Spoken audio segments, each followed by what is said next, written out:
قال فإنك من المنظرين إلى يوم الوقت المعلوم قال رب بما أغويتني لأزينن لهم في الأرض ولأغوينهم أجمعين إلا عبادك منهم المخلصين قال هذا صراط علي مستقيم إن عبادي ليس لك عليهم سلطان إلا من اتبعك من الغاوين وإن جهنم لموعدهم أجمعين لها 7 أبواب لكل باب منهم جزء مقسوم إن المتقين في جنات وعيون ادخلوها بسلام آمنين ونزعنا ما في صدورهم من غل إخوانا على سرر متقابلين لا يمسهم فيها نصب وما هم منها بمخرجين نبئ عبادي أني أنا الغفور الرحيم وأن عذابي هو العذاب الأليم ونبئهم عن ضيف إبراهيم إذ دخلوا عليه فقالوا سلاما قال إنا منكم وجلون قالوا لا توجل إنا نبشرك بغلام عليم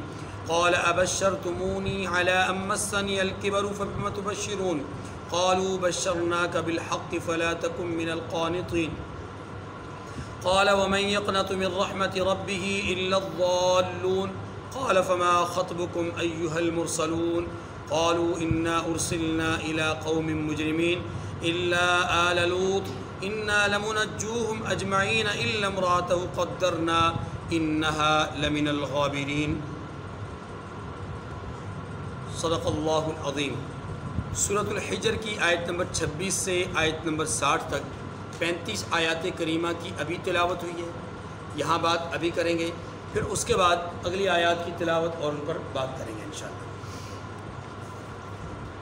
یہ جو 35 آیات ہیں ان میں اللہ تبارک و تعالی نے 2 باتیں بیان فرمائی ہیں۔ پہلی بات انسان کی اور شیطان کی آپس میں دشمنی کا ذکر ہے۔ دوسری بات اللہ نے اپنی 2 شانوں کا ذکر کیا ہے کہ میری 2 طرح کی شانیں ہیں۔ یہ 2 باتیں ہیں بس ان آیات کریمہ میں۔ جو پہلی بات ہے اس کے ضمن میں آپ یہ سمجھیے کہ آیت نمبر 26 سے آیت نمبر 48 تک تقریباً یہ اللہ عز الجلال نے حضرت آدم علیہ السلام کی تخلیق اور ان کو مسجود ملائکہ بنانا اور ان کے مقابلے میں شیطان ابلیس کا حسد کرنا، انکار کرنا سجدے سے اور راندہ درگاہ بن جانا، اللہ کے سامنے عذر لنگ پیش کرنا، اپنی غلطی پر معافی مانگنے کے بجائے اللہ کے سامنے جو ہے وہ دلائل دینا اپنی غلطی کو چھپانے کے لیے، بلکہ اگر میں یوں کہوں آیات کریمہ کی روشنی میں یوں کہا جائے کہ شیطان نے اپنی غلطی کو اللہ رب العزت پر ڈالا، الزام اللہ پر ڈالا کہ آپ نے مجھ سے یہ غلطی کروائی ہے۔ ٹھیک ہے، یہ ساری باتیں اس ضمن میں اللہ تبارک و تعالیٰ نے بیان فرمائی۔ اب آیات کریمہ کا ساتھ ساتھ ترجمہ اور جو بات، چونکہ یہ وہ سارے مضامین ہیں جو اس سے پہلے ہم سورہ اعراف میں، سورہ بقرہ میں تفصیل سے پڑھ چکے ہیں۔ دیکھیے وَلَقَدْ خَلَقْنَا الْإِنسَانَ مِنْ صَلْصَالٍ مِّنْ حَمَإٍ مَّسْنُونٍ، اور ہم نے انسان کو کھن کھناتے سڑے ہوئے گارے سے پیدا کیا۔ کھن کھناتے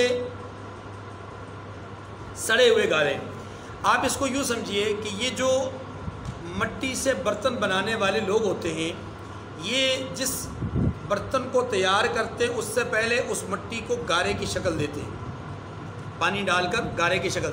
لیکن ایسا نہیں ہے کہ ایسے مٹی پکڑی، اس کو پانی ڈال کر کے گوندھ دیا اور ساتھ ہی برتن بنا، نہیں، کچھ دیر تک، کچھ وقفے تک اس مٹی کو اسی گارے پن کی حالت میں چھوڑتے ہیں، گیلی حالت میں چھوڑتے ہیں۔ اب اس کا فائدہ ان کو کیا ہوتا ہے؟ اس کا فائدہ یہ ہوتا ہے کہ اس مٹی کے اندر سے جو چکناہٹ ہے وہ نمایاں ہو جاتی ہے، ظاہر ہونا شروع ہو جاتی ہے، پھر ان کے لیے وہ اچھا خوبصورت برتن بنانا آسان ہوتا ہے۔ اب اسی گارے کو کافی دیر چھوڑنے کے بعد، جس پر پانی کا بھی اثر ہوا، جس پر تپش اور حرارت بھی آئی، جس پر ہوا بھی پڑی، اب ایک وقت گزرا، وقت گزرنے کے بعد اس کو پکایا گیا۔ اس کو کیا کیا گیا؟ یعنی اس کو جو بھی صورت برتن کی ڈالنی ہے، ڈالنے کے بعد پکایا گیا۔ اب جب پکا لیا گیا، اس مٹی کو عام مٹی کے مقابلے میں جو امتیاز حاصل ہو جاتا ہے وہ یہ ہوتا ہے کہ عام مٹی وہ اس طرح کھنکھناتی نہیں ہے، یا یوں سمجھ لیجئے کہ وہ جو عام مٹی ہوتی ہے وہ کچی ہوتی ہے، یہ مٹی گلی سڑی ہوتی ہے، اور اس کے اندر جب وہ گارا پن کی صورت اختیار کرتی ہے اور کافی دیر تک اس حالت میں رہتی ہے تو ایک تعفن سا بھی پیدا ہوتا ہے، ایک بدبو ٹائپ بھی پیدا ہوتی ہے جو کہ مٹی کی اپنی خوشبو سے مختلف ہوتی ہے۔ اب اس کیفیت میں جانے کے بعد اس کو پکایا جاتا ہے۔ اب جب یہ پک جاتی ہے تو پھر اس کی حیثیت دوسری مٹی سے بالکل جدا ہو جاتی ہے، یہ کڑک ہوتی ہے، سخت ہوتی ہے اور کھنکھر بن جاتی ہے، اور اگر یہ ٹوٹی ہوئی کسی کو لگے تو اس کے جسم کو کاٹ دیتی ہے، چھیل دیتی ہے، یہ اس کے اندر ساری کوالٹیز اور خصوصیات پیدا ہو جاتی ہیں۔ اللہ پاک فرماتے ہیں کہ ہم نے انسان کو کھنکھناتی گلے سڑے گارے سے مٹی سے پیدا کیا۔ کیا مطلب یہ کہ ابتدائی طور پر اس مٹی کو اس مٹی کو جمع کیا، جمع کرنے کے بعد اس کو گارے کی شکل دی، گارے کی شکل دینے کے بعد اس کو پکایا۔ اسی لیے کہا جاتا ہے کہ انسان کی تخلیق میں 4 عناصر ہیں، عناصر اربع، مٹی سب سے بنیاد، پھر آگ، پھر پانی، پھر ہوا۔ اگر آپ دیکھیں انسان کی تخلیق میں بنیاد مٹی ہے، لیکن اس مٹی کو صورت بنانے کے لیے پانی کا استعمال کیا گیا۔ اب اس پانی کے بعد اس کو پکانے کے لیے آگ کا، ہوا کا استعمال کیا گیا۔ تو آگ، پانی، ہوا، مٹی، یہ 4 عناصر ہیں جن سے انسان کی تخلیق ہوئی ہے۔ تو انسان کی تخلیق کا جو بنیاد ہے وہ کیا ہے؟ مٹی ہے۔ فرمایا وَلَقَدْ خَلَقْنَا الْإِنسَانَ مِنْ صَلْصَالٍ مِنْ حَمَإٍ مَسْنُونٍ، اس کو ایک کھنکھناتی مٹی سے ہم نے بنایا ہے۔ اچھا جی، اس کے بعد وَالْجَانَّ خَلَقْنَاهُ مِنْ قَبْلُ مِنْ نَارِ السَّمُومِ، اور جنوں کو اس سے بھی پہلے بے دھوئے کی آگ سے پیدا کیا تھا۔ آپ اندازہ کیجئے قرآن پاک نے کس بہترین انداز میں مجھے اور آپ کو مسئلہ سمجھایا ہے کہ دیکھیے جناب اس تذکرے کا بار بار مقصد کیا ہے، کیوں بار بار ذکر کیا جاتا ہے کہ انسان کو اس چیز سے بنایا؟ انسان کے مقابلے میں شیطان آیا، انسان کا جو جد البشر ہے یا ابو البشر ہے، وہ ان کو کس طرح ہم نے عظمت اور فوقیت دی، اس کے مقابلے میں جو تھا اس کو کیسے ہم نے ذلیل و رسوا کیا، ماننے والے کے ساتھ کیا سلوک کرتے ہیں، نہ ماننے والے کے ساتھ کیا سلوک، یہ بار بار بتانے کا مقصد کیا ہے؟ مقصد مجھے اور آپ کو تعلیم و تربیت دینا ہے کہ لوگوں اپنے دشمن کو پہچانو، اپنے دشمن کو۔ اسی لیے فرمایا کہ انسان کو تو گارے سے پیدا کیا، مٹی سے پیدا کیا، اور شیطان کو یا جنات کو ہم نے بے دھوئیں آگ سے پیدا کی۔ کیا مطلب یہ کہ ایسی آگ جو بظاہر نظر آنے والی نہیں، چونکہ عام آگ کا دھواں ہوتا ہے، ایک اس کے اندر جو ہے وہ شعلہ ہوتا ہے۔ فرمایا کہ یہ جو آگ ہے اس کے اندر بظاہر شعلہ نہیں ہے جو نظر آ رہا ہو، بظاہر دھواں نہیں ہے جو کسی کو نظر آ رہا ہو۔ اس لیے شیطان یا جنات ان کی تخلیق اللہ نے آگ سے اور انسان کی تخلیق مٹی سے۔ اب دونوں عناصر کو بیان کر کے اس کی بنیاد کو بیان کیا گیا۔ انسان کی بنیاد تواضع، عاجزی اور انکساری سے ہوئی ہے، اور شیطان کی بنیاد تکبر، غرور اور نخوت سے ہوئی ہے۔ ٹھیک ہے جی، یہ بات۔ اب اس کو اپنا مقابلے کے طور پہ بیان کرنے کے بعد پھر انسان کی طرف فرمایا وَإِذْ قَالَ رَبُّكَ لِلْمَلَائِكَةِ إِنِّي خَالِقٌ بَشَرًا مِّن صَلْصَالٍ مِّنْ حَمَإٍ مَسْنُونٍ، اور جب تمہارے پروردگار نے فرشتوں سے فرمایا کہ میں کھنکھناتے سڑے ہوئے گارے سے ایک بشر بنانے والا ہوں، یہ اللہ کا فرشتوں سے مشورہ نہیں تھا۔ اللہ کا بہت سارے لوگ سمجھتے ہیں کہ شاید یہ مشورہ اللہ نے مشورہ لیا اور فرشتوں نے مشورے میں، نہیں، اللہ نے مشورہ نہیں لیا، اللہ نے خبر دی ہے۔ اللہ نے اب جب خبر ان کے سامنے آئی تو چونکہ ابھی آپ پڑھ چکے ہیں کہ جنات پہلے بنے تھے، انسان کی تخلیق بعد میں ہوئی ہے، تو جنات کی تخلیق چونکہ بہت ہزاروں سال پہلے ہو چکی تھی، ان کا فتنہ، ان کا فساد، ان کا شور و غل، اور ان کا ایک دوسرے کو قتل و قتال کرنا، اور ان کا چیزوں کے اندر جو ہے وہ گڑبڑ کرنا، فساد کرنا، یہ سارا فرشتوں کے سامنے تھا۔ اللہ نے خبر دے دی کہ میں زمین میں اپنا نائب اور خلیفہ بنانا چاہتا ہوں، میں بشر بنانا چاہتا ہوں۔ تو جنات نے ان کی حالت کو دیکھ کر کے آنے والی مخلوق کے حوالے سے ایک تحفظ پیش کیا، جو کہ سورہ بقرہ میں ہمارے سامنے تفصیل سے آ چکا، یہاں اس کی وضاحت کرنے کی ضرورت نہیں۔ اب اللہ فرماتے ہیں کہ میں ایک انسان بنانے والا ہوں گارے سے، مٹی سے۔ فَإِذَا سَوَّيْتُهُ وَنَفَخْتُ فِيهِ مِن رُّوحِي فَقَعُوا لَهُ سَاجِدِينَ، فرمایا کہ جب اس کو درست کر لوں، یعنی اس کی صورت، انسانی صورت اس کی بنا لوں اور اس میں اپنی روح پھونک دوں تو اس کے آگے سجدے میں گر پڑنا۔ توجہ کیجیے جی، 3 باتیں فرمائیں۔ فرمایا ایک، جب میں اس کی صورت بنا لوں، دوسرا جب اس میں روح پھونک دوں، تیسرا اس کے سامنے سجدہ ریز ہو جانا۔ پہلی بات، قرآن پاک نے اس کو دوسرے مقام پر یوں بیان فرمایا، خلقتہ بیدی، اس انسان کو میں نے اپنے ہاتھ سے بنایا۔ یہاں فرمایا کہ جب میں اس کو سینچ لوں، اس کو بنا لوں، اس کی صورت ڈال دوں۔ اس سے معلوم یہ ہوا انسان تمام مخلوقات میں سے وہ مخلوق ہے جسے اللہ نے اپنے قدرت کاملہ سے مصور کیا ہے، قدرت کاملہ سے اس کو تخلیق کیا۔ اسی لیے اس انسان کو اللہ نے بنانے کے بعد کیا کہا، لقد خلقنا الانسان فی احسن تقویم۔ اس کائنات میں جتنا بھی حسن و جمال ہے، جتنا بھی صورتوں میں حسن ہے، وہ سب سے زیادہ حسن میں نے انسان کو دیا ہے۔ صورتاً، کس کے اعتبار سے؟ رنگت کے اعتبار سے نہیں، صورتاً یعنی بناوٹ کے اعتبار سے، تخلیق کے اعتبار سے سب سے حسین و جمیل تخلیق کس کی ہے؟ ایک بات تو یہ ہوگی۔ دوسری بات فرمایا کہ میں اس میں اپنی روح، اپنی طرف سے روح پھونکوں گا۔ یہ جو اپنی طرف سے روح پھونکنے کا عمل ہے، اس کو ذرا سمجھیے۔ روح 2 طرح کی ہوتی ہے۔ روح کتنی طرح کی ہوتی ہے؟ 2 طرح کی۔ ایک وہ روح ہے جس کو روح انسانی روح حیوانی کہا جاتا ہے۔ روح حیوانی یعنی جاندار کی روح، وہ تمام جانداروں کے اندر، تمام جانوروں کے اندر، تمام کیڑے مکوڑوں کے اندر، ہر اس چیز کے اندر جو چلتی پھرتی ہے اس کے اندر کیا ہے؟ روح موجود ہے۔ اس کو روح حیوانی کہتے ہیں۔ اس کو اس کی وجہ سے کوئی چیز، کوئی مخلوق زندہ ہے اور اس کے نکلنے سے کوئی مخلوق کیا ہو جاتی ہے؟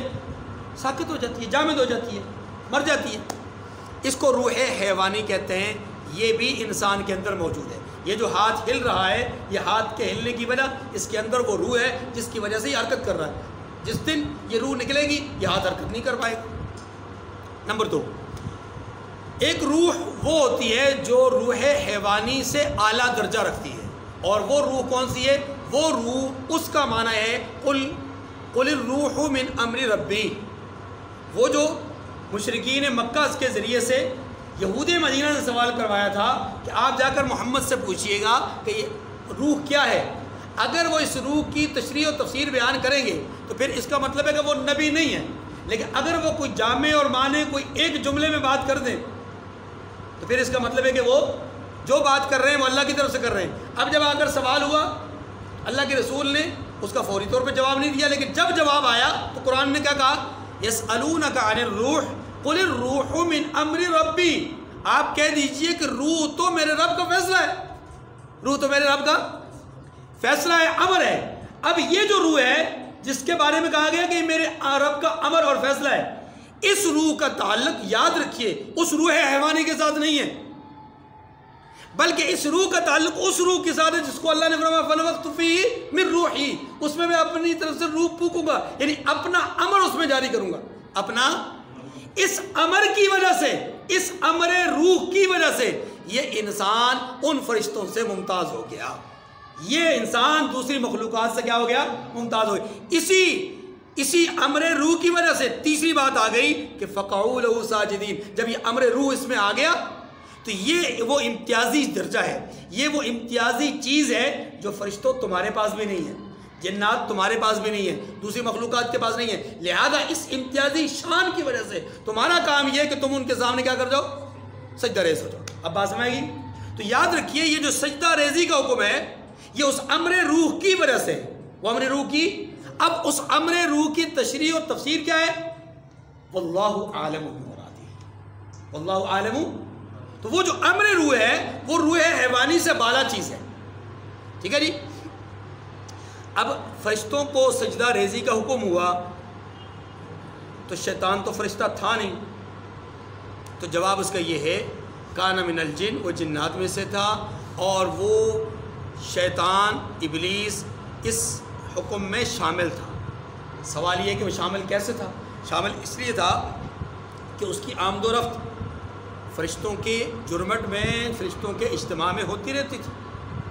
اب اس آمد و رفت کی وجہ سے جب اللہ کا حکم آیا سب کو جو مخاطب تھے اس وقت، جو سامنے موجود تھے سارے، ان سب کو جب حکم ہوا تو اس وقت شیطان بھی وہاں موجود تھا. سارے جنات نہیں تھے، شیطان تھا، ابلیس تھا جو شیاطین کا ابو ہے، جنات کا بڑا ہے، وہ وہاں موجود تھا. وہ وہاں موجود تھا تو جب حکم ہوا تو وہ بھی اس حکم میں شامل ہو گیا. اب سوال پیدا ہوگا کہ یہ بات کہاں سے ثابت ہوئی کہ وہ صاحب حکم میں شامل تھا؟ تو اس کا جواب یہ ہے کہ شیطان ابھی آپ کے سامنے آ جائے گا کہ شیطان سے جب اس نے انکار کیا تو رب نے پوچھا کہ کیوں تم نے انکار کیا؟ تو اس نے جواب دیا، سورہ اعراف میں آتا ہے کہ خلقتنی من نار و خلقتہ من طین، مجھے آگ سے، اس کو مٹی سے پیدا کیا، میں اس سے افضل و اعلیٰ، میں اس کو سجدہ کیسے کر سکتا ہوں؟ عقلی دلیل دی. اب یہ عقلی دلیل دینے کا مطلب ہی یہ ہے کہ وہ بھی جانتا تھا کہ حکم میں شامل ہوں. بات سمجھیں؟ اگر وہ حکم میں شامل نہ ہوتا تو عقلی دلیل نہ دیتا، وہ کہتا پروردگار تو نے مجھے آرڈر ہی کب دیا ہے، تو نے تو فرشتوں کو کہا ہے. جب اتنی حیل و حجت اس نے بیان کرنی تھی تو سیدھا سیدھا کیوں نہیں کہہ رہا تھا کہ یا اللہ تو نے مجھے کہا ہی نہیں؟ لیکن نہیں، وہ کہتا ہے اے اللہ تو نے مجھے آرڈر ہی ایسا دیا ہے جو میرے لیے عمل کرنا ممکن تھا، ابھی ممکن نہیں تھا، آگے آئے گا بھی آپ کے سامنے. تو یہ ساری بات میں پہلے سے ہی عرض کر رہا ہوں تاکہ آپ کو بات پہلے سے ہی کلیئر ہو جائے کہ شیطان کو فرشتوں کے ساتھ سجدے کا حکم تھا، اس نے انکار کیا، اللہ تبارک و تعالیٰ نے اس کو راندہ درگاہ کر دیا. یہاں پر فرمایا فسجد الملائکۃ کلہم اجمعون الا ابلیس، تو فرشتے سب کے سب سجدے میں گر پڑے مگر شیطان کہ اس نے سجدہ کرنے والوں کے ساتھ ہونے سے انکار کر دیا. قال یا ابلیس ما لک الا تکون مع الساجدین، اللہ پاک نے فرمایا کہ ابلیس تجھے کیا ہوا کہ تو سجدہ کرنے والوں میں شامل نہ ہوا؟ قال لم اکن لاسجد لبشر خلقتہ من صلصال من حمأ مسنون، کہا میں ایسا نہیں ہوں کہ انسان کو جسے تو نے کھنکھناتے سڑے ہوئے گارے سے بنایا ہے سجدہ کروں، میں ایسا نہیں ہوں. کیا مطلب یہ کہ میں اس سے افضل ہوں، میں اس سے شان کے اعتبار سے بڑا ہوں. قال فاخرج منها فانک رجیم، اب یہاں پر اللہ تبارک و تعالیٰ نے فرمایا کہ یہاں سے نکل جا، تو مردود ہے. آپ اندازہ کیجئے ان آیات کریمہ میں اللہ تبارک و تعالیٰ نے آدم علیہ السلام کی تخلیق کے متعلق خبر دی، پھر تخلیق کو بیان نہیں کیا کہ میں نے ایسے بنایا، ایسے صورت بنائی، ایسے روح پھونکی، پھر وہ جیتے جاگتے انسان بن گئے اور پھر وہ چلنے پھرنے لگے، میں نے فرشتوں کو کہا. ساری تفصیل کیونکہ اس کی ضرورت یہاں پر مقصودی بات کیا ہے کہ اے انسانوں، جب تمہارے والد ابو البشر آدم کو ہم نے بنایا، تخلیق کیا، تو ان کو عظمتوں سے نوازا، ان کی عظمتوں کو شیطان ہضم نہ کر سکا. لہٰذا تمہیں چاہیے کہ تم اس شیطان کو اپنا دوست نہ بناؤ. اسے دوست بناؤ گے یہ تم سے دنگے فساد کروائے گا، قتل و قتال کروائے گا، گالم گلوچ کروائے گا، اور یعنی فحاشی جو ہے وہ فتنہ انگیزی اور یہ سارے معاملات کروائے. بھائی کو بھائی سے لڑائے گا، باپ کو بیٹے سے جدا کرے گا، اس کی بات نہ ماننا. خذو یا بنی آدم لا تتخذوا اولیاء، اے بنی آدم تم شیطان کو اپنا دوست اور ساتھی مت سمجھو. لا تتخذوا عدوی وعدوکم اولیاء، میرے اور اپنے دشمنوں کو تم اپنا دوست نہ بناؤ، وہ خواہ انسانوں میں سے ہو یا جنات میں سے ہو، من الجنۃ والناس. تو فرمایا کہ جب شیطان نے انکار کر دیا تو اللہ تبارک و تعالیٰ نے فرمایا کہ تو یہاں سے نکل جا، تو مردود ہے. اب اگلی بات فرمائی وَإِنَّ عَلَيْكَ اللَّعْنَةَ إِلَىٰ يَوْمِ الدِّينِ، اور تجھ پر قیامت کے دن تک لعنت برستے رہے گی. قال رب فانظرنی الی یوم یبعثون، تو اس نے کہا پروردگار مجھے اس دن تک مہلت دے جب لوگ زندہ کیے جائیں گے. قال فإنک من المنظرین الی یوم الوقت المعلوم، فرمایا تجھے مہلت دی جاتی ہے وقت مقرر کے دن تک. غور کیجیے گا جی، توجہ کیجیے گا، بات سمجھانا چاہتا ہوں.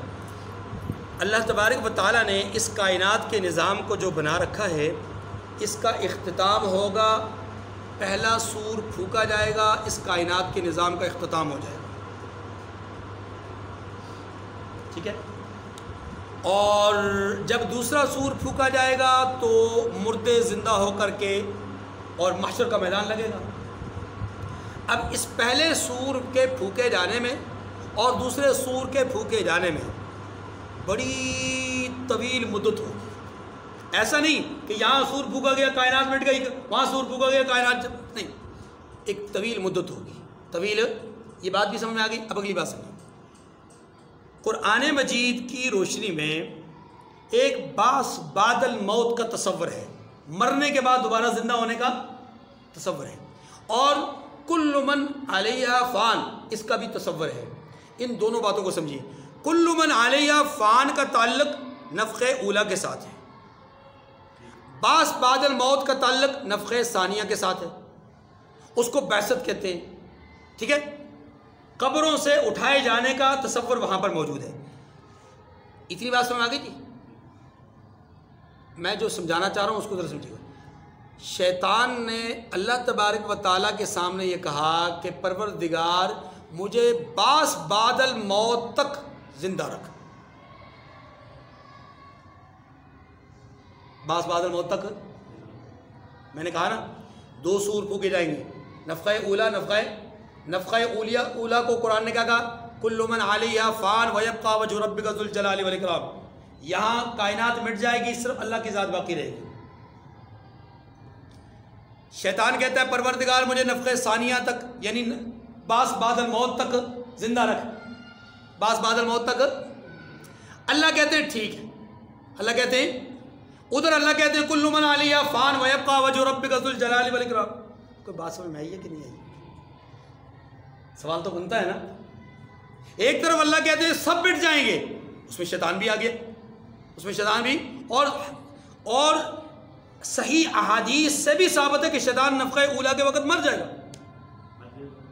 گا، ختم ہو جائے گا۔ اب قرآن کہتا ہے کہ اس نے تمنا یہ کی کہ مجھے باس تک زندہ رکھ۔ اللہ نے کہا رکھ دیا، اللہ نے کہا، سوال پیدا ہو گیا کہ نہیں؟ اس نے باس تک اپنے آپ کو زندہ رکھنے کی آرزو کی، اللہ نے قبول کر لی۔ دوسری طرف صحیح حدیث سے ثابت ہے کہ وہ نفخہ اولا میں مر جائے گا، جیسے سب فنا ہو جائیں گے وہ بھی فنا ہو جائے گا۔ تو یہاں تو اللہ کہتے ہیں کہ میں تمہیں موقع دوں گا، وہاں اس کو موت آ جائے گی۔ بات تو اللہ نے اپنے وعدے کے خلاف کر دیا، یا آیت کریمہ غلط نعوذ باللہ، یا حدیث مبارکہ غلط نعوذ باللہ۔ بات سمجھ آ رہی کہ نہیں آ رہی؟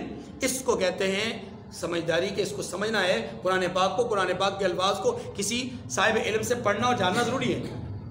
اب سمجھیے، یاد رکھیے جناب کہ نفخہ اولا جب پہلا سور پھونکا جائے گا تو یہ قیامت کی ابتدا ہو جائے گی، قیامت کی ابتدا ہو جائے گی۔ اتنی بات سمجھ گئی؟ یہاں جو باس کا لفظ ہے نا، اس باس کے لفظ کو قرآن مجید میں بھی اور احادیث مبارکہ میں بھی کئی جگہ پر اس لفظ کو قیامت پر بولا گیا ہے۔ کس پر بولا گیا ہے؟ مخصوص وہ جو اسپیسیفک میں نے آپ کو تشریح کر کے الگ بتایا نا کہ دوسرے سور پہ باس کا لفظ بولا، وہ بھی ہے، لیکن باس کا لفظ کبھی کبھی صرف قیامت پر بولا جاتا ہے، صرف قیامت پر۔ اور قیامت برپا ہو جائے گی کب؟ جب نفخہ اولا ہوگا، جب پہلی دفعہ سور پھونکا جائے گا قیامت برپا ہو جائے گی۔ قیامت اسی کا نام ہے، اس کا نام تو باس ہے خاص طور پر کہ جو دوبارہ زندہ کرنا ہے۔ تو صرف قیامت پر بھی لفظ باس کا اطلاق ہوا ہے، یعنی یہ جو لفظ ہے اس کا اطلاق قیامت پر بھی، جب قیامت پر اس کا اطلاق ہوا ہے تو قیامت کی ابتدا کہاں سے ہو رہی ہے؟ پہلی دفعہ سور پھونکنے سے۔ اور صحیح حدیث سے ثابت ہے کہ پہلی دفعہ سور پھونکنے کے ساتھ ہی سب فنا ہو جائے گا، اس میں شیطان بھی ہے۔ اب شیطان نے مانگا کہ مجھے باس تک زندہ رکھ، تو اس باس سے مراد وہ نفخہ ثانیہ مراد نہیں ہے، بلکہ اس بات سے مراد مفسرین کے نزدیک احادیث مبارکہ پر تتبع کیا جائے تو بھی معلوم ہوتا ہے کہ اس بات سے مراد قیامت ہے۔ اس بات سے مراد کیا ہے؟ لہذا قیامت کی ابتدا، جب قیامت قائم ہوگی تو سبھی فنا ہو جائیں گے، اور اسی تک کی اس نے تمنا اور آرزو کی ہے کہ اللہ جب تک تو نے دنیا کو قائم رکھنا ہے مجھے بھی قائم رکھ، جب دنیا کو فنا ہوگی تو مجھے بھی فنا دے دینا۔ اللہ نے فرمایا منظور ہے، اسی لیے فرمایا کہ فَإِنَّكَ مِنَ الْمُنظَرِينَ إِلَىٰ يَوْمِ الْوَقْتِ الْمَعْلُومِ، وقت مقرر یعنی قیامت تک آپ کو مہلت ہے۔ بات سمجھ میں آئی؟ سوال بھی سمجھ آئے گا، جواب بھی سمجھ آئے گا۔ قال رب بما اغويتني لأزينن لهم في الارض ولأغوينهم اجمعين الا عبادك منهم المخلصين۔ یہ بڑا سخت جملہ ہے جو شیطان نے کہا ہے، اور اللہ کی شان دیکھیں، اللہ پاک نے سزا نہیں دی، یعنی وہ سزا نہیں دی کہ جس سے اس کو مٹا دیا جائے، کیونکہ پہلے اللہ نے وعدہ کر دیا، اس کو مہلت دے دی نا، پہلے مہلت دے دی کہ قیامت تک تجھے مہلت ہے۔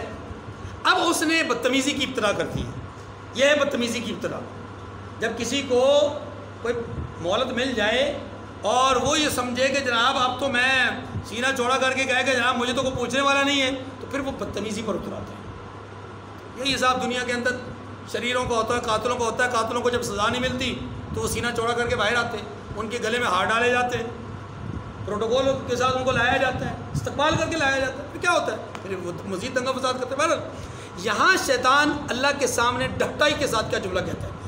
کہتا ہے قال ربی بما اغویتنی لازینن لهم فی الارض ولأغوینہم، کہا پروردگار جیسا تو نے مجھے رستے سے الگ کیا نا، تو نے کیا ہے، میں نہیں ہوا، تو نے کیا ہے۔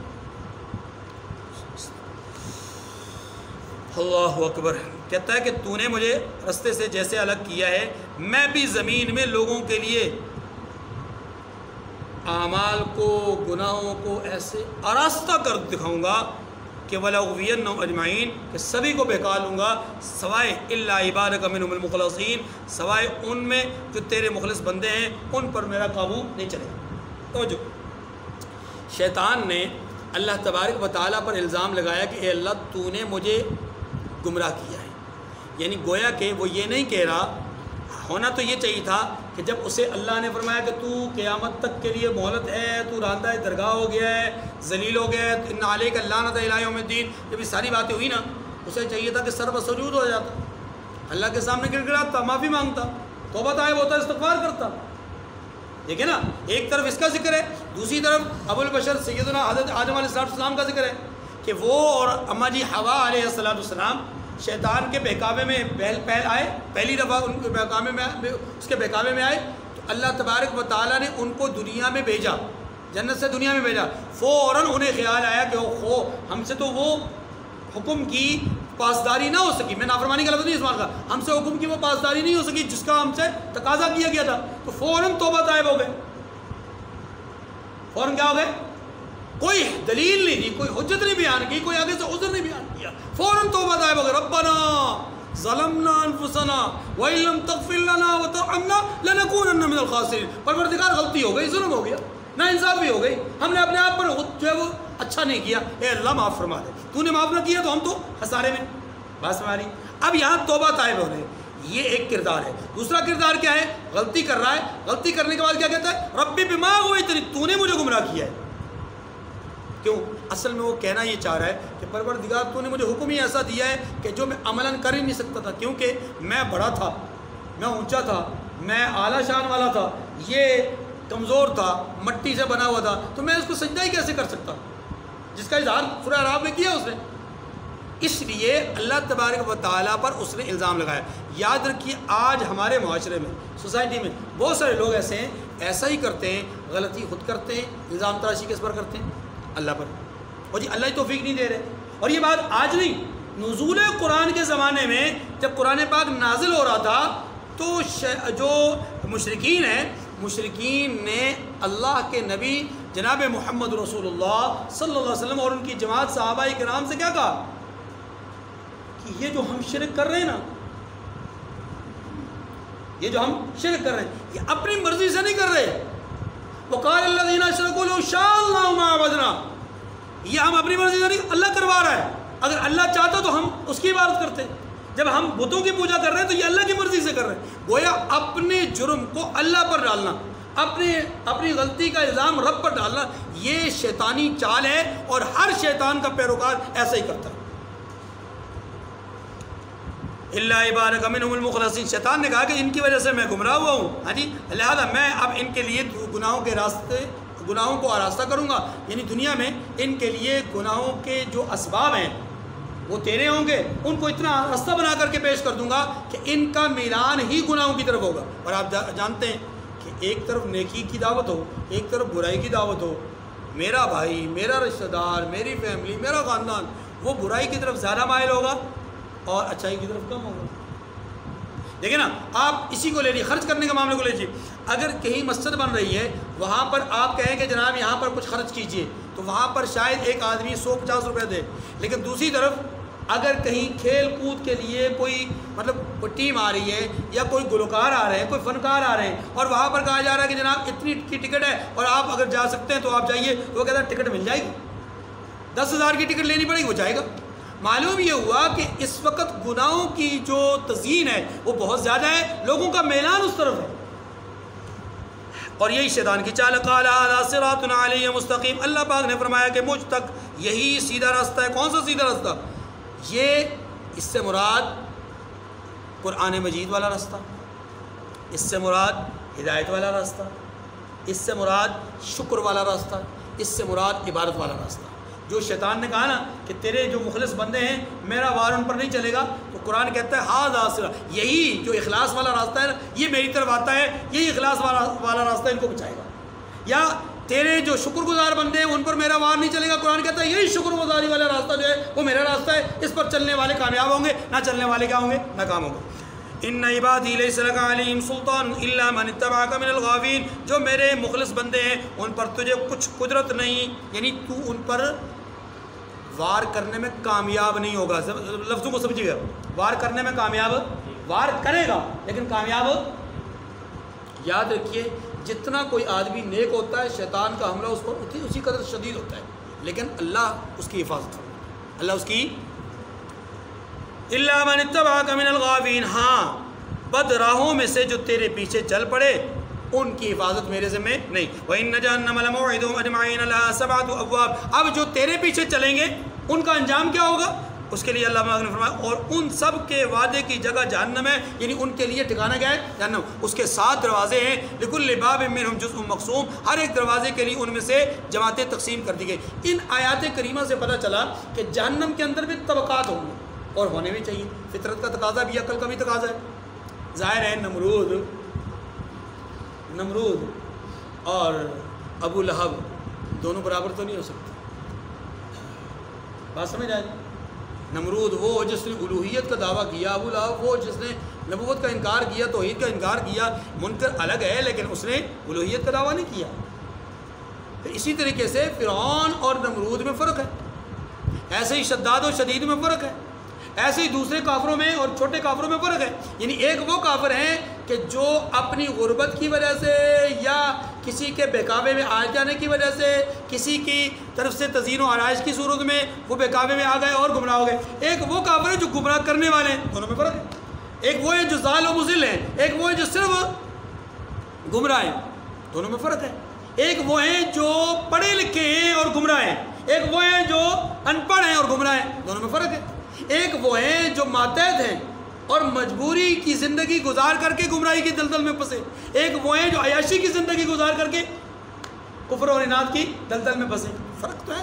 کچھ کافر وہ ہوتے ہیں جو ارادی ہوتے ہیں، کچھ کافر وہ ہوتے ہیں جو حالات کے ڈسے ہوئے ہوتے ہیں، تو دونوں میں فرق ہے۔ تو اس لیے قیامت کے دن جو جہنم ہے اس کے اندر طبقات ہوں گے، جیسے جنت میں طبقات ہیں ایسے جہنم میں بھی۔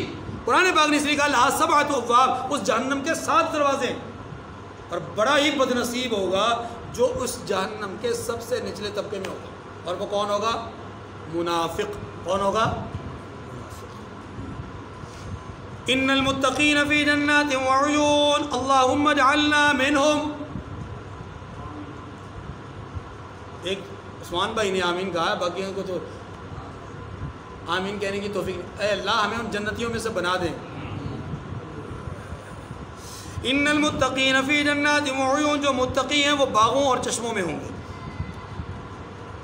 جو متقین ہیں ادخلوها بسلام آمینین، ان میں سلامتی سے داخل ہو جاؤ، ان کو کہا جائے گا سلامتی سے داخل ہو جاؤ۔ ونزعنا ما فی صدور من غل اخوانا علی سرور متقابلین، اس کی تشریح سورہ اعراف میں گزر چکی ہے کہ اللہ تبارک و تعالی اہل جنت کو جب جنت میں بھیجیں گے، توجہ کیجیے، اہل جنت کو جب جنت میں بھیجیں گے تو دنیا کے اندر 2 جنتی ایسے ہوں گے جن کا آپس میں اختلاف ہوگا، کسی وجہ سے جھگڑا ہوگا، ایک دوسرے کی مخالفت بھی کی ہوگی، اناد بھی ہوگا، ایک دوسرے سے دلی طور پہ جو ہے وہ کچھ رنجشیں بھی ہوں گی۔ لیکن جب یہ دونوں لوگ جنت میں چلے جائیں گے نا تو وہاں رنجشیں ختم، اناد ختم، اختلاف۔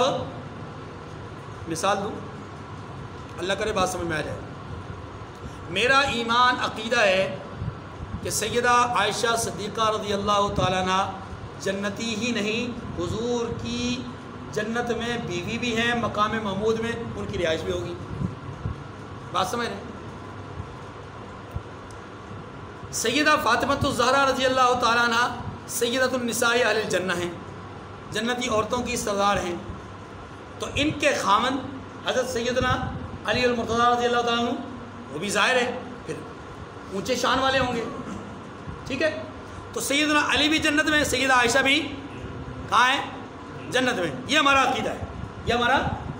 اب کچھ نادیدہ قوتیں یہ کہتی ہیں کہ ہم کیسے مان لیں کہ علی سے لڑنے والے بھی جنت میں اور علی بھی جنت میں، یہ ہم نہیں مان سکتے. بس تم نہیں مانتے نہ مانو، تم نہیں مانتے تو نہ مانو، لیکن عقیدہ اور ایمان ہمارا یہی ہے کہ سیدہ عائشہ رضی اللہ تعالیٰ عنہ حضور کی بیوی ہیں، اور قرآن پاک نے اب کہہ دیا ہے کہ وَأَزْوَاجُهُ أُمَّهَاتُكُمْ، یہ عورتیں ہیں، یہ تمہاری مائیں ہیں، نبی کی حرم ہیں، اور ان کا مقام بہت اونچا ہے. یا نساء النبی لستن کأحد من النساء، تم عام عورتوں کی طرح نہیں ہو. اور تمہارے بارے میں کہا گیا ہے کہ یا اہل البیت، اے اہل بیت، تمہارے لیے اللہ تبارک و تعالیٰ نے یہ چاہا ہے کہ تم سے گناہوں کو، تم سے رجس کو، تم سے گندگی کو دور کر دے. انما یرید اللہ لیذھب عنکم الرجس اہل البیت. اور اس کا اولین مصداق ازواج مطہرات. جب یہ سارا کچھ ہو گیا تو ازواج مطہرات کہاں ہیں؟ جنت میں. سیدنا علی المرتضیٰ کہاں ہیں؟ جنت. اب دنیا میں، اس دنیا کی زندگی کے اندر ہم نے دیکھا کہ جنگ جمل ہوئی ہے، اور جنگ جمل کے اندر سیدہ عائشہ سیدنا حضرت علی رضی اللہ عنہ کے مد مقابل ان کا آپس میں جنگ ہوئی ہے، اور اس جنگ میں لوگ شہید بھی ہوئے، لوگ قتل بھی ہوئے. اس سب کے باوجود ہمارا عقیدہ ہے کہ دونوں جنت میں جائیں گے. اور یہ عقیدہ ہمارا ہی نہیں، سیدنا علی المرتضیٰ کا بھی ہے. نہج البلاغہ میں سیدنا علی المرتضیٰ رضی اللہ عنہ نے فرمایا کہ ہمارا طلحہ، زبیر، حضرت عائشہ رضی اللہ عنہ کا نام نہیں لیا انہوں نے کہا ہمارا طلحہ اور زبیر کا اختلاف ہوا اس دنیا میں، لیکن یہ آیت کریمہ، اس آیت کریمہ کا مصداق ہم لوگ اولین ہیں، کیونکہ ہمارا دنیا میں اختلاف ہے، دنیا میں آپس میں ایک دوسرے کے ساتھ کچھ ناراضگی کا معاملہ ہے، لیکن جب ہم جنت میں جائیں گے تو سینے صاف ہوں گے، سینے.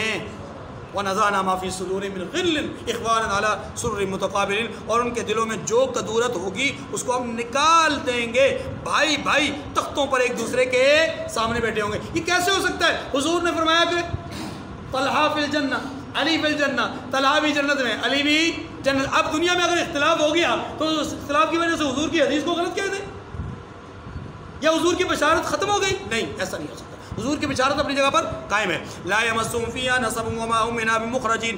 نہ ان کو وہاں کوئی تکلیف پہنچے گی اور نہ وہ وہاں سے نکالے جائیں گے. یا تو بات ہو گئی پہلی. دوسری بات کیا تھی؟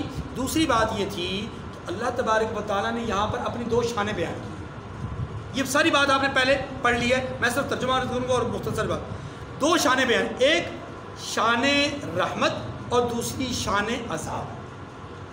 کہ میں صرف رحمت نہیں اتارتا بلکہ کبھی کبھی میں انتقام بھی لیتا ہوں، بدلہ بھی لیتا ہوں، اور میں صرف اور صرف لوگوں پر جبر نہیں کرتا، انتقام ہی کا معاملہ نہیں کرتا، میں رحمت بھی بھیجتا ہوں. یہ اللہ نے اپنی دونوں شانیں یہاں پر بیان کی. اب اندازہ کیجئے ایک ہی واقعہ ہے، اس میں شان رحمت بھی ہے، شان عذاب بھی ہے.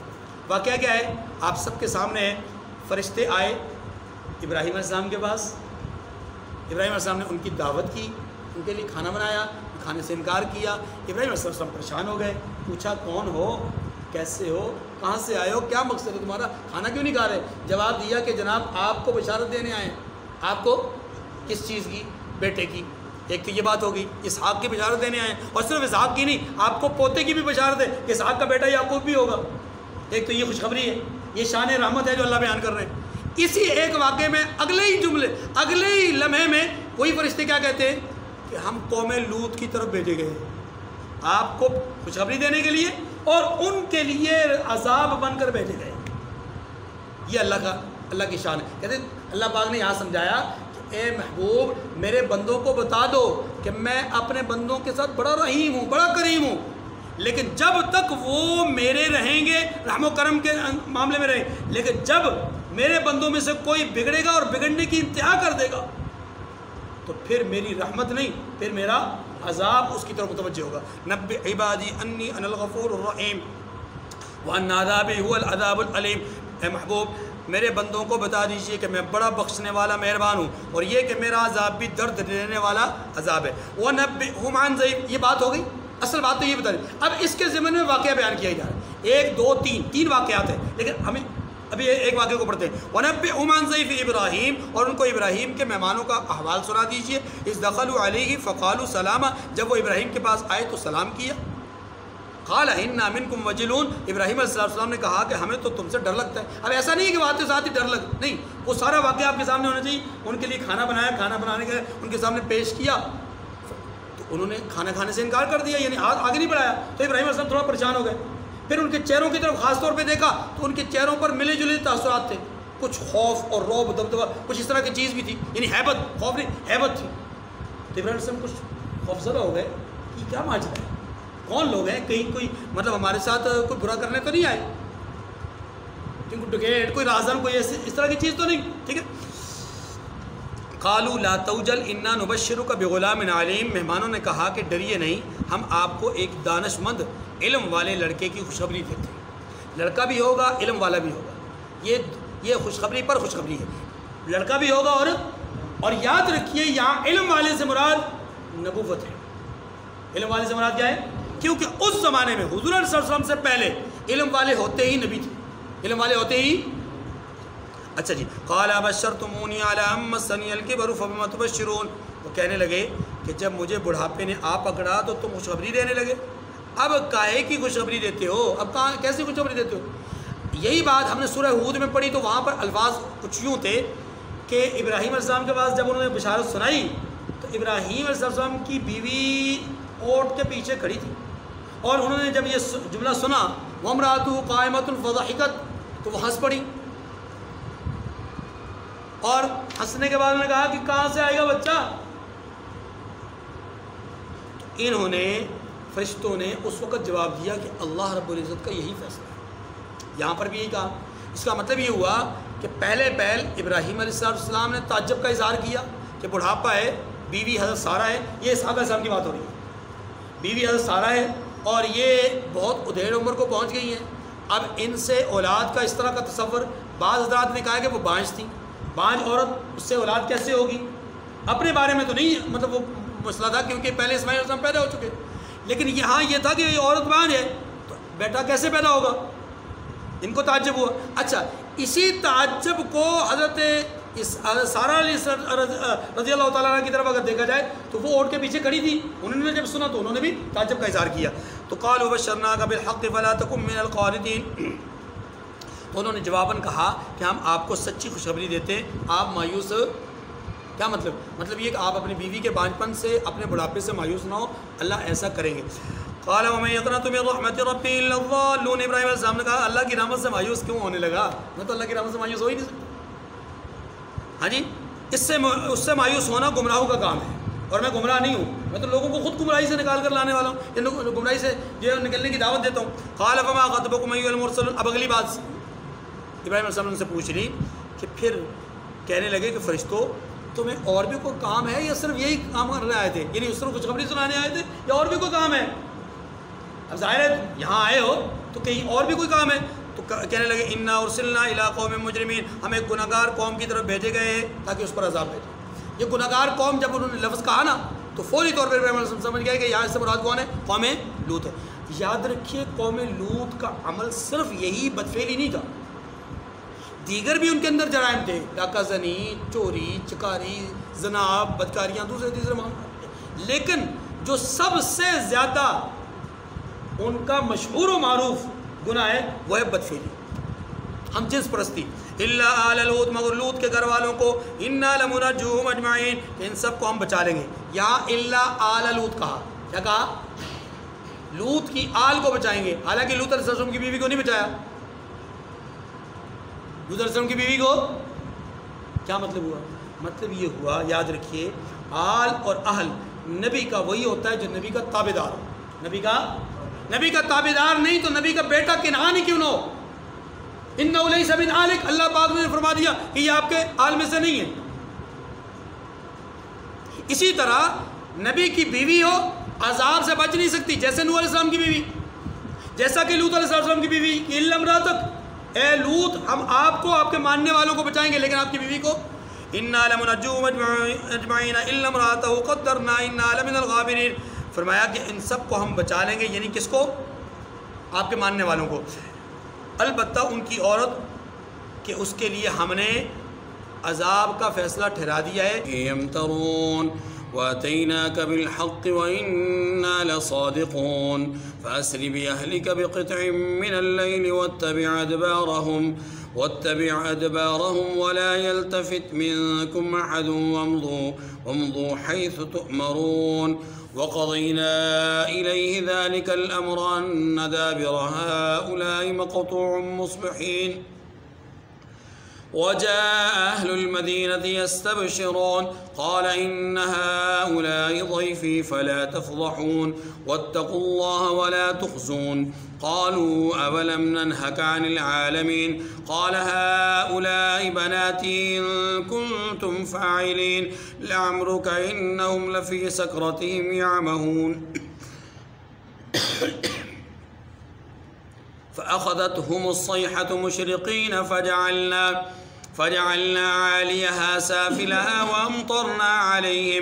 وأمطرنا عليهم حجارة من سجيل إن في ذلك لآيات للمتوسمين وإنها لبسبيل مقيم إن في ذلك لآية للمؤمنين. یہ جو آیات کریمہ ہیں آیت نمبر 61 سے آیت نمبر 77 تک، ان 17 آیات کریمہ میں اللہ پاک نے اپنی شان کے دوسرے حصے کو بیان کیا ہے. دو قسم کی شانیں اپنی بیان ہوئیں اللہ کی، ایک شان رحمت، دوسری شان عذاب. شان رحمت کے نتیجے میں واقعہ بیان ہوا حضرت ابراہیم علیہ السلام کے پاس آنے والے فرشتوں کا اور ان کو دی جانے والی بشارت کا. اب وہی فرشتے جب ابراہیم علیہ السلام سے فارغ ہوئے تو اب وہ شان عذاب اللہ کی لے کر کے قوم لوط کے پاس جا رہے ہیں. قوم لوط کے پاس پہنچ گئے. اب واقعے کو تھوڑا سا یوں سمجھیے کہ سورہ ہود میں واقعے کو ترتیب سے بیان کیا گیا ہے کہ فرشتے وہاں آئے نوجوان لڑکوں کی شکل میں. قوم نے ان کو دیکھا کہ حسین و جمیل نوجوان لڑکے آ رہے ہیں اور یہ سیدھے لوط علیہ السلام کے گھر جا رہے ہیں. وہ ان کا پیچھا کرتے کرتے کرتے یہاں تک پہنچ گئے. لوط علیہ السلام نے اپنی قوم کو سمجھایا اس قباحت سے، شناعت سے، رذالت سے باز آ جاؤ، کہیں ایسا نہ ہو کہ اللہ کی طرف سے عذاب میں مبتلا ہو. لیکن وہ باز نہیں آئے. لوط علیہ السلام نے پھر خطبہ ارشاد فرمایا اور اس خطبے میں آپ نے فرمایا کہ لوگو یہ میرے مہمان ہیں، مجھے اپنے مہمانوں کے حوالے سے رسوا نہ کرو. نمبر 2، مہمان میرے ہیں، ان مہمانوں کی اگر میں اکرام نہیں کر سکا، ان کی حفاظت نہیں کر سکا تو لوگوں کی نظر میں بھی میرا امیج خراب ہوگا. اس لیے عام پبلک کی نگاہ میں بھی مجھے رسوا نہ کرو. اور پھر خود یہ بھی اپنی ذات کے اعتبار سے بھی مجھے کلفت ہے کہ میرے پاس مہمان آئیں بچاؤ کے لیے اور میں ان کو بچا نہ سکوں، یوں مجھے بھی رسوا نہ کرو. مہمانوں کے ذہن میں بھی مجھے رسوا نہ کرو، میری اپنی ذات کے اعتبار سے بھی مجھے رسوا نہ کرو، اور عام لوگوں کی نگاہ میں بھی مجھے رسوا نہ کرو. یہ تینوں مفہوم میں نے آپ کے سامنے عرض کر دی. بات آگے چلاتے ہیں. لوط علیہ السلام نے قوم کو سمجھایا، وہ سمجھنے کے لیے تیار نہیں تھے کہ اے لوط آپ نے کیا پورے عالم کا، تمام جہانوں کا، ہر کسی کا آپ نے انتظام اپنے ہاتھ میں لے رکھا ہے. اس جملے سے، یہ جو بھی آئے گا انشاءاللہ، اس جملے سے پتہ چلتا ہے کہ حضرت لوط علیہ السلام کے پاس شاید پہلے بھی اس طرح کچھ مہمان وقفے سے آتے رہے، آپ لوگوں کو روکتے رہے، لوگ بادل نخواستہ پیچھے ہٹتے رہے. اب کی بار لوگوں نے کہا کہ نہیں، یہ حسین و جمیل لڑکے ہیں، ہم اپنی ضرورت کو اور حاجت کو پورا کر کے رہیں گے، آپ ہمارے راستے سے ہٹ جائیے. آپ نے پوری کائنات کو، میں لفظوں میں استعمال کرنا چاہ رہا ہوں سمجھانے کے لیے کہ آپ نے کوئی پوری دنیا کا ٹھیکہ تو نہیں لے رکھا، لہٰذا آپ درمیان میں سے ہٹ جائیے. ہر دفعہ ہی آپ مہمانوں کو حفاظت اپنا، ان کی کیا کہتے ہیں اس کو، انتظام اور انسلام کر لیتے ہیں یا ان کی حفاظت کی ذمہ داری اٹھا لیتے ہیں. چنانچہ لوط علیہ السلام نے اب جب ان کی شہوت کی انتہا کو دیکھا اور ان کی خباثت اور رذالت کو اوج ثریا پہ دیکھا تو آپ نے ایک جملہ کہا کہ لوگو ہؤلاء بناتی، یہ میری بیٹیاں ہیں، ان بیٹیوں کے ساتھ اپنی قضائے حاجت پوری کر، اپنی حاجت کو قضا کر لو، پورا کر لو. مفہوم اور مطلب سورہ ہود میں تفصیل سے بتا دیا تھا، اشارہ کر دیتا ہوں.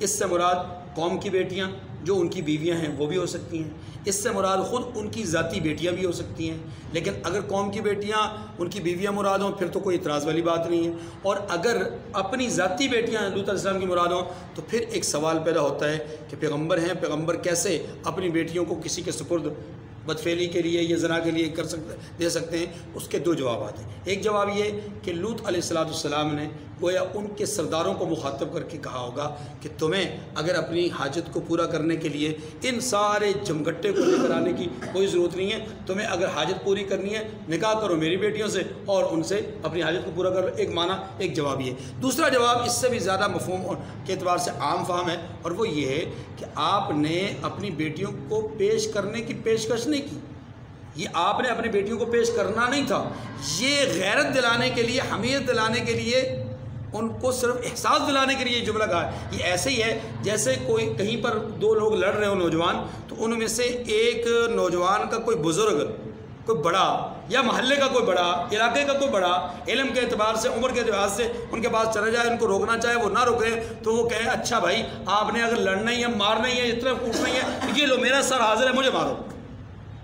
وہ بزرگ کبھی بھی اپنا سر پیش کرنے کے لیے تیار نہیں ہے یا پیش کرنا نہیں چاہتے، وہ تو صرف انہیں غیرت اور احساس دلانا چاہ رہے کہ آپ کتنی بے شرمی کی بات کر رہے ہو، میں آپ کو روک رہا ہوں، آپ روک نہیں رہے۔ تو اگر آپ کو مارنے کا اتنا شوق ہے، آپ کو اتنا ہی زیادہ ضربے لگانے کا شوق ہے، ڈنڈے مارنے کا شوق ہے، تو مجھے مار دیجیے۔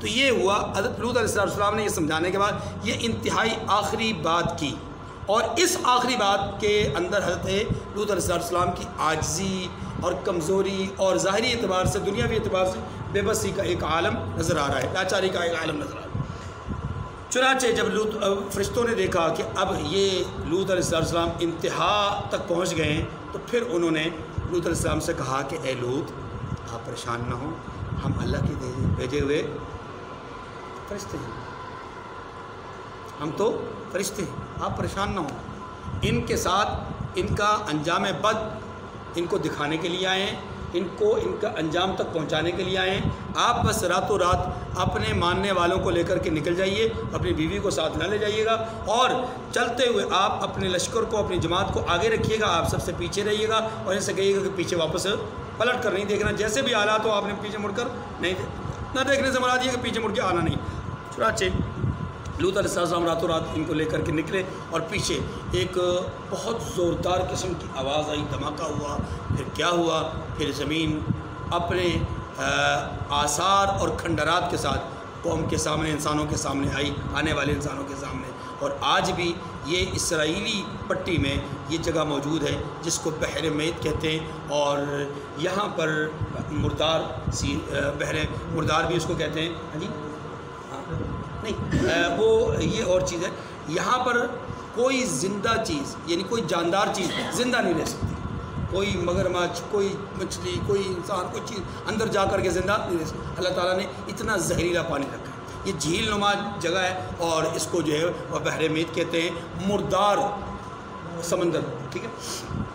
تو یہاں پر حضرت لوط علیہ السلام کی قوم آباد تھی اور بستی تھی، اور ان کو تباہ و برباد کر دیا۔ فجعلنا عالیہا سافلہا، ہم نے اوپر کے نیچے کے حصے کو اوپر لے گئے اور اوپر کے حصے کو نیچے، مطلب یہ کہ اوپر اٹھا کر کے پٹخ دیا۔ یہ معنی بھی ہو سکتا ہے، یہ معنی بھی ہو سکتا ہے کہ زمین کے اندر ایک دھماکہ ہوا، دھماکہ ہونے سے آپ جانتے ہیں کہ نیچے سے جب مٹی اور پورا نیچے سے جو ہے وہ چیزیں جب اوپر اٹھتی ہیں تو واپس آتی ہیں تو زمین الٹ پلٹ ہو جاتی ہے، تو یہ سارا الٹ پلٹ کر پوری کی پوری بستی کو الٹ پلٹ کر کے رکھ دیا۔ فاصبحوا نادمین، بس ان کا صبح حالت یہ ہو گئی کہ وہ گویا کہ نسیم منسیت جائی نہیں، ٹھیک ہے۔ یہ سارا منظر اب بیان کرنے کا مقصد سمجھیے، آیات کریمہ میں جو تفصیل ہے وہ کچھ یوں ہے، پہلے نتیجہ بیان کیا گیا، سزا بیان کی گئی، پھر فرشتوں کا وہاں آنا، لوط علیہ السلام کا گفتگو کرنا، اور ان کی طرف سے فضیحانہ عمل، یہ ساری چیزیں بعد میں بیان ہوئی ہیں یہاں، ورنہ سورہ ہود میں ترتیب سے قصے کو بیان کیا گیا، یہاں ترتیب نہیں ہے، یہاں انجام پہلے ہے، عذاب پہلے ہے، قصہ بعد میں ہے۔ کیوں؟ اس لیے کہ میں نے آپ کو عرض کیا کہ ان آیات کریمہ میں اللہ اپنی شان رحمت کے بعد شان عذاب کو بیان کر رہے ہیں، تو یہاں عذاب پہلے بیان کیا گیا، پھر عذاب کی وجہ بعد میں بیان کی گئی، کیوں عذاب دیا گیا، ٹھیک ہے۔ تو شان عذاب کو یہاں ان آیات میں بیان کیا گیا، اس کے بعد کی آیات میں بھی شان عذاب کے ہی دو قصے اور ہیں۔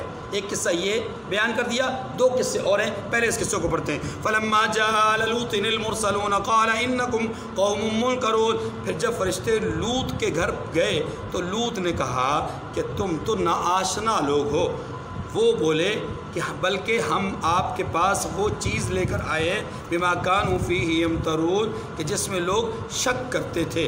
وآتیناک بالحق وانا لصادقون، وآتیناک بالحق وانا لصادقون، اور ہم آپ کے پاس یقینی بات لے کر آئے ہیں اور ہم سچ کہتے ہیں۔ فأسر بأہلک بقطع من اللیل واتبع ادبارهم ولا یلتفت منکم احد وامضوا حیث تؤمرون۔ یہ دیکھیں آپ سارا واقعے کا آخری حصہ بیان کیا جا رہا ہے۔ تو آپ کچھ رات رہے، یعنی رات کے کچھ حصہ گزرنے کے بعد سے اپنے گھر والوں کو لے کر نکلیں۔ گھر والوں سے مراد یہاں پر اہل سے مراد کون؟ آپ کے ماننے والے، آپ کے وَاتَّبِعْ أَدْبَارَهُمْ، اور خود ان کے پیچھے چلیں۔ وَلَا يَلْتَفِتْ مِنْكُمْ أَحَدٌ، اور آپ میں سے کوئی شخص پیچھے مڑ کر نہ دیکھے۔ وَامْضُوا حَيْثُ تُؤْمَرُونَ، اور جہاں آپ کو حکم ہو وہاں چلے جائیے۔ لوط علیہ السلام کو اس بستی کے چھوڑنے کا حکم ہے اور دوسرے علاقے میں جا کر کے اب کام کرنے کا حکم۔ وَقَضَيْنَا إِلَيْهِ ذَلِكَ الْأَمْرَ أَنَّ دَابِرَ هَؤُلَاءِ مَقْطُوعٌ مُصْبِحِينَ، اور ہم نے لوط کی طرف وحی بھیجی ان لوگوں کی جڑ صبح ہوتے ہوتے کاٹ دی جائے گی۔ وَجَاءَ أَهْلُ، بس بات ختم ہو، یہاں انجام پہلے بیان ہو گیا۔ اب واقعے کو ابراہیم علیہ السلام کی بستی سے لا کر کے لوط علیہ السلام کی بستی میں ان فرشتوں کا آنا، یہ یہاں سے بیان کیا جا رہا ہے۔ وَجَاءَ أَهْلُ الْمَدِينَةِ يَسْتَبْشِرُونَ، اور اہل شہر لوط کے پاس خوش آئے۔ قَالَ إِنَّ هَؤُلَاءِ ضَيْفِي فَلَا تَفْزَعُونِ وَاتَّقُوا اللَّهَ وَلَا تُخْزُونِ، کہا کہ یہ میرے مہمان ہیں، ان کے بارے میں مجھے رسوا نہ کرنا۔ فَلَا تَفْزَعُونَ، مجھے رسوا، اچھا۔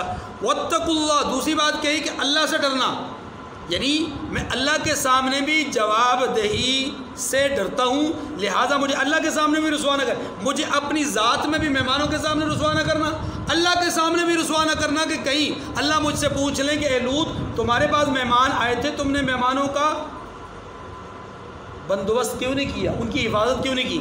تو میرے مہمانوں کے حوالے سے مجھے اللہ کے سامنے بھی رسوا نہ کرو، مہمانوں کے سامنے بھی رسوا نہ کرو۔ وَلَا تُخْزُونِي، اور تیسرا یہ کہ میری جو کیا کہتے ہیں اس کو رسوائی کا معاملہ ہے، یہ عوام کے سامنے بھی نہ کرو، دوسرے لوگوں کے ساتھ، اور قرب و جوار کے دوسری بستیوں کے لوگوں کو یا عالم کے لوگوں کو جب پتہ چلے گا کہ لوط علیہ السلام اپنے مہمانوں کی حفاظت نہیں کر سکے تو وہاں پر بھی میری سدگی ہوگی، لہذا لوگوں ان تین باتوں کا خیال کرو۔ اب انہوں نے کیا جواب دیا؟ قالوا اولم ننهك عن العالمین، وہ کہنے لگے ہم نے آپ کو سارے جہان سے منع نہیں کیا۔ کیا مطلب یہ ہے، میں نے اس کا عرض کر دیا کہ گویا وہ اس جملے سے پتہ چلتا ہے کہ یہ معاملہ پہلے بھی کئی دفعہ ہوا ہوگا کہ لوط علیہ السلام نے مہمانوں کو اپنے حصار میں لیا، اپنی حفاظت میں لیا، اور ان کا جو ہے وہ ان کے ساتھ اس طرح کا معاملہ نہیں ہونے دیا۔ تو اب کی بار یہ کہتے ہیں کہ اے لوط کیا پوری دنیا کا ٹھیکہ آپ نے لے رکھا ہے؟ ٹھیک ہے، یا ہم نے آپ کو پہلے نہیں کہا تھا کہ آپ لوگوں کے معاملات میں نہ بولا کریں؟ قالوا اولم ننهك عن العالمین، کہا ہم نے آپ کو لوگوں کے معاملات میں منع نہیں کیا تھا، معنی یہ کہ ہم نے دوسرے لوگوں کی اس طرح کی حفاظت کرنے سے آپ کو پہلے بھی روکا ہوا ہے۔ قال هؤلاء بناتي ان كنتم فاعلين، انہوں نے کہا کہ اگر تمہیں کرنا ہی ہے تو یہ میری قوم کی لڑکیاں ہیں، ان سے شادی کر لو۔ لعمرک ان، بس بات یاد، لعمرک انہم لفی سکرتہم یعمہون، اللہ پاک نے اپنے حبیب جناب محمد رسول اللہ صلی اللہ علیہ وسلم کو یہ واحد مقام ہے کہ جہاں پر اللہ نے آپ کی عمر کی قسم کھائی ہے۔ لعمرک، قسم ہے آپ کی عمر کی، آپ کی حیات طیبہ کی، ہمیں قسم ہے، یعنی اللہ رب العزت انتہائی جلال میں آ کر کے کہہ رہے ہیں محبوب آپ کی زندگی کی قسم، لعمرک انہم لفی سکرتہم یعمہون، تمہاری جان کی قسم وہ اپنی مستی میں مدہوش تھے، انتہائی جنونی کیفیت میں چلے گئے تھے۔ یعنی گویا اللہ تبارک و تعالی اس جملے کے اندر اپنے حبیب کو جہاں تسلی دے رہے ہیں وہاں حبیب کے ذریعے سے ظالموں کو، گناہگاروں کو سخت ترین الفاظ میں دھمکی بھی دے رہے ہیں تو گناہوں سے باز آ جاؤ. ہم سمجھاتے ہیں لیکن جب کوئی سمجھتا نہیں، جب کوئی اپنی خرمستیوں کی اور اپنی ان مدہوشیوں کی اور یوں سمجھ جنونی کیفیت میں چلا جاتا ہے تو پھر ہم اس کو عذاب میں مبتلا کر دیتے ہیں. فَأَخَذَتْهُمُ الصَّيْحَةُ مُشْرِقِينَ، ان کو سورج نکلتے چنگاڑ نے آ پکڑا. یعنی مشرقین سورج کے نکلنے کا وقت، جس کو ہم مشرق کہتے ہیں، سورج کے نکلنے کی جگہ. تو مشرقین یعنی سورج کے نکلتے یعنی وہ لمحات، وہ اوقات جو سورج کے نکلنے کے ہوتے تھے، ان اوقات میں، انہی لمحات میں ہم نے ان کو ایک چنگاڑ کے ذریعے سے پکڑ لیا. ذرا سمجھیے گا، فرما رہے ہیں کہ صبح کا اجالا ہوتے ہی ہم نے چنگاڑ کے ذریعے سے ان کو پکڑ لیا. اس بات کے کرنے کا مقصد کیا ہے کہ رات کی تاریکی میں آپ جانتے ہیں کہ جتنا مرضی کوئی شراب و شباب میں گزار رہا ہو رات کو، جتنا مرضی کوئی مستیوں میں گزار رہا ہو، لیکن سارے فنکشن، ساری جو محفلیں ہوتی ہیں وہ عمومی طور پر صبح سحری کے وقت ختم ہو جاتی ہیں، ہے کہ نہیں؟ اور اسی وقت، بلکہ یہ صرف شباب و شراب والی محفلوں کی بات نہیں ہے، یہ ہماری دینی محفلیں بھی کئی ایسی ہوتی ہیں جو ساری رات چلتی ہیں، صبح سحری کے وقت ختم ہوتی ہیں اور اس وقت لوگ پھر اپنی جگہوں پہ جا کے لیٹتے ہیں اور پھر سوئے رہتے ہیں اور فجر بھی گئی. چلو جو شراب و کباب والے ہیں وہ تو ہیں ہی ہیں، لیکن ہماری دینی محفلوں کا بھی یہ بیڑا غرق ہو گیا ہے. ساری رات بٹھا کے رکھتے ہیں، بھائی 2-3 گھنٹے کا پروگرام رکھ لو برن. تو وہ اگر آپ دیکھیں تو پوری دنیا کے اندر، آج نہیں، آج سے پہلے بھی اور آج بھی دنیا کا نظام یہی ہے کہ رات کی تاریکی میں لوگ عیاشیاں کرتے ہیں، اور جب صبح کا اجالا ہونے لگتا ہے، صبح صادق کا وقت ہوتا ہے، تو وہ عیاشیاں ساری ختم اپنی اینڈ کو پہنچتی ہیں، پھر لوگ سو جاتے ہیں اور گہری نیند سوتے ہیں. اب جب یہ گہری نیند پوری طرح پڑ جاتے ہیں تو اس کے بعد ان کو عذاب میں مبتلا کرنا، یہ ان کے لیے دوہرے عذاب کی بات ہوتی ہے، دوہری تکلیف کی بات. قرآن پاک نے اسی کو بیان کیا ہے کہ رات کو لوط علیہ السلام اپنے ماننے والوں کو لے کر کے سر شام ہی نکل کے چلے گئے، اور جب بہت دور چلے گئے، رات تاریکی اس کی پوری طرح چھا گئی، صبح کا اجالا ہونے لگا، تو لوط علیہ السلام بستی سے بہت دور جا چکے تھے، لیکن ان کے بستی میں آنے والی چنگاڑ، عذاب اور طوفان کی آواز ان تک بھی پہنچی. یہ حدیث سے بھی ثابت ہے. لہٰذا اب یہاں قرآن پاک نے کہا ہے کہ صبح کا سورج نکلتے ہی ان کو چنگاڑ نے پکڑ لیا. یہ عین تکلیف دینے کا دوہرا ایک معیار ہے، یہ دوہرا سسٹم ہے. فَجَعَلْنَا عَلِيهَا سَافِلًا وَأَمْطَرْنَا عَلَيْهِمْ حِجَارَةً مِّن سِجِّيلٍ، اور ہم نے اس شہر کو الٹ کر نیچے اوپر کر دیا اور ان پر کھنگر کی پتھریاں برسائی. یہ پکی ہوئی اینٹ کی جو پتھریاں ہیں یا ٹوٹی ہوئی جو اینٹیں ہوتی ہیں یا مٹی ہوتی ہے، اس کی مثال دی جا رہی ہے کہ اس طرح کی ہم نے اوپر سے پتھریاں یعنی پتھر برسائے.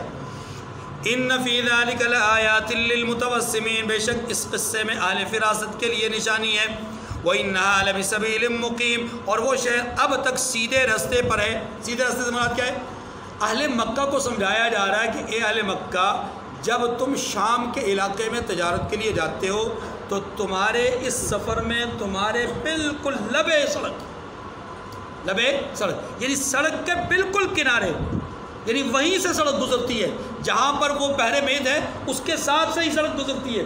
تمہارے یعنی سڑک سے مراد یہ اس وقت کا جو مروجہ راستہ تھا وہ گزرتا ہے. تم جب اونٹوں پہ سوار ہو کر کے یا گھوڑوں پر سوار ہو کر کے یہ پیدل وہاں سے گزرتے ہو تو تمہاری نگاہ کے سامنے وہ کھنڈرات آتے ہیں، وہ جگہ آتی ہیں کہ جن کے اندر یہ لوگ آباد تھے. وَإِنَّهَا لَبِسَبِيلٍ مُقِيمٍ کا معنی اب سمجھ آ گیا. إِنَّ فِي ذَلِكَ لَآیَةً لِّلْمُؤْمِنِينَ، بے شک اس میں ایمان لانے والوں کے لیے نشانی ہے. اصل میں یہ بات اس لیے بھی کہی گئی کہ لبے سڑک کہ دیکھو تمہارے گزرتے وقت، اب قرآن کے نزول سے پہلے تمہیں یہ تو پتہ تھا کہ یہاں کوئی قوم آباد تھی، تمہیں یہ تو پتہ تھا کہ یہاں کسی قوم کو مصیبت میں مبتلا کیا گیا یا کوئی قوم جو ہے وہ تباہ و برباد ہوئی، لیکن تمہیں یہ پتہ نہیں تھا کہ وہ قوم کیوں مبتلا عذاب ہوئی یا وہ کیوں پکڑی گئی، کس نے پکڑا، کس نے عذاب دیا. لوگ تو عام طور پہ یہ سمجھتے ہیں کہ جہاں کہیں کوئی طوفان آیا، کوئی عذاب آیا تو وہ ایک حادثہ ہوتا ہے. یاد رکھیے حادثہ نہیں ہوتا، یہ اللہ کی طرف سے ایک نشانی ہوتی ہے. اللہ کی طرف سے ایک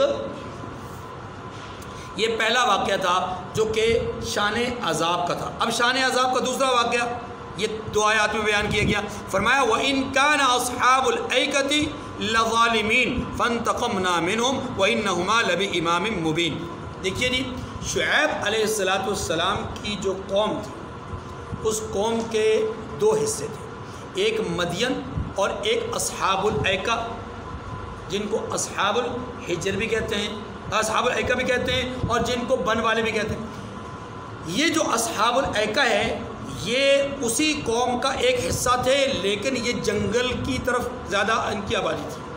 ایکا اصل میں کہتے ہیں اس خطے کو، اس جگہ کو جہاں پر درخت وغیرہ بہت زیادہ ہو۔ اور آپ کے بھی یہ جو ایک ہے بن، جس کو ہم کہتے ہیں بن پاٹک بن، یہ بن، تو یہ بھی ایک قسم کا ایسی جگہ پر اس نالے کو رکھا گیا ہے کہ اس کے ارد گرد جو ہے وہ بہت زیادہ درخت کبھی ہوا کرتے تھے، اب تو ماشاءاللہ کاٹ دیے گئے۔ تو اصحاب الایکہ کا معنی ہے جنگل میں رہنے والے لوگ یا جنگل کے قریب آباد ہونے والے لوگ۔ یہ قوم شعیب کا ہی ایک حصہ تھے، یعنی شعیب علیہ السلام کی قوم کا ایک حصہ۔ ان لوگوں کا جرم بھی ویسا ہی تھا جیسا کہ اصحاب مدین کا تھا۔ بعض حضرات نے کہا کہ ان میں چوری چکاری کا جرم زیادہ تھا۔ چوری چکاری کا، کیونکہ جنگلات میں رہتے تھے، کوئی قافلہ گزرتا، کوئی لوگ تو لوٹنا، ڈاکہ زنی کرنا اور لوگوں کے اندر لوٹ مار کرنا، یہ سارا۔ اللہ پاک نے ان پر بھی جو اپنی مصیبت بھیجی اس کا یہاں پر ذکر کیا، اور بن کے رہنے والے یعنی شعیب کی قوم کے لوگ بھی گناہگار تھے۔ فانتقمنا منہم، تو ہم نے ان سے بھی بدلہ لیا۔ وَإِنَّهُمَا لَبِإِمَامٍ مُبِينٍ، اور یہ دونوں شہر کھلے راستے پر موجود ہیں۔ کون سے دونوں شہر؟ یعنی بحر بیت بھی اور یہ جو بن والے، یہ بھی اب تمہارے راستے میں بالکل ایک طرف یہ آتے ایک طرف یہ آتے، دیکھ لو ان کے کھنڈرات اب بھی موجود ہیں۔ یہ دوسرا واقعہ آ گیا کس کا؟ شان عذاب کا۔ اب شان عذاب کا تیسرا واقعہ اصحاب الحجر۔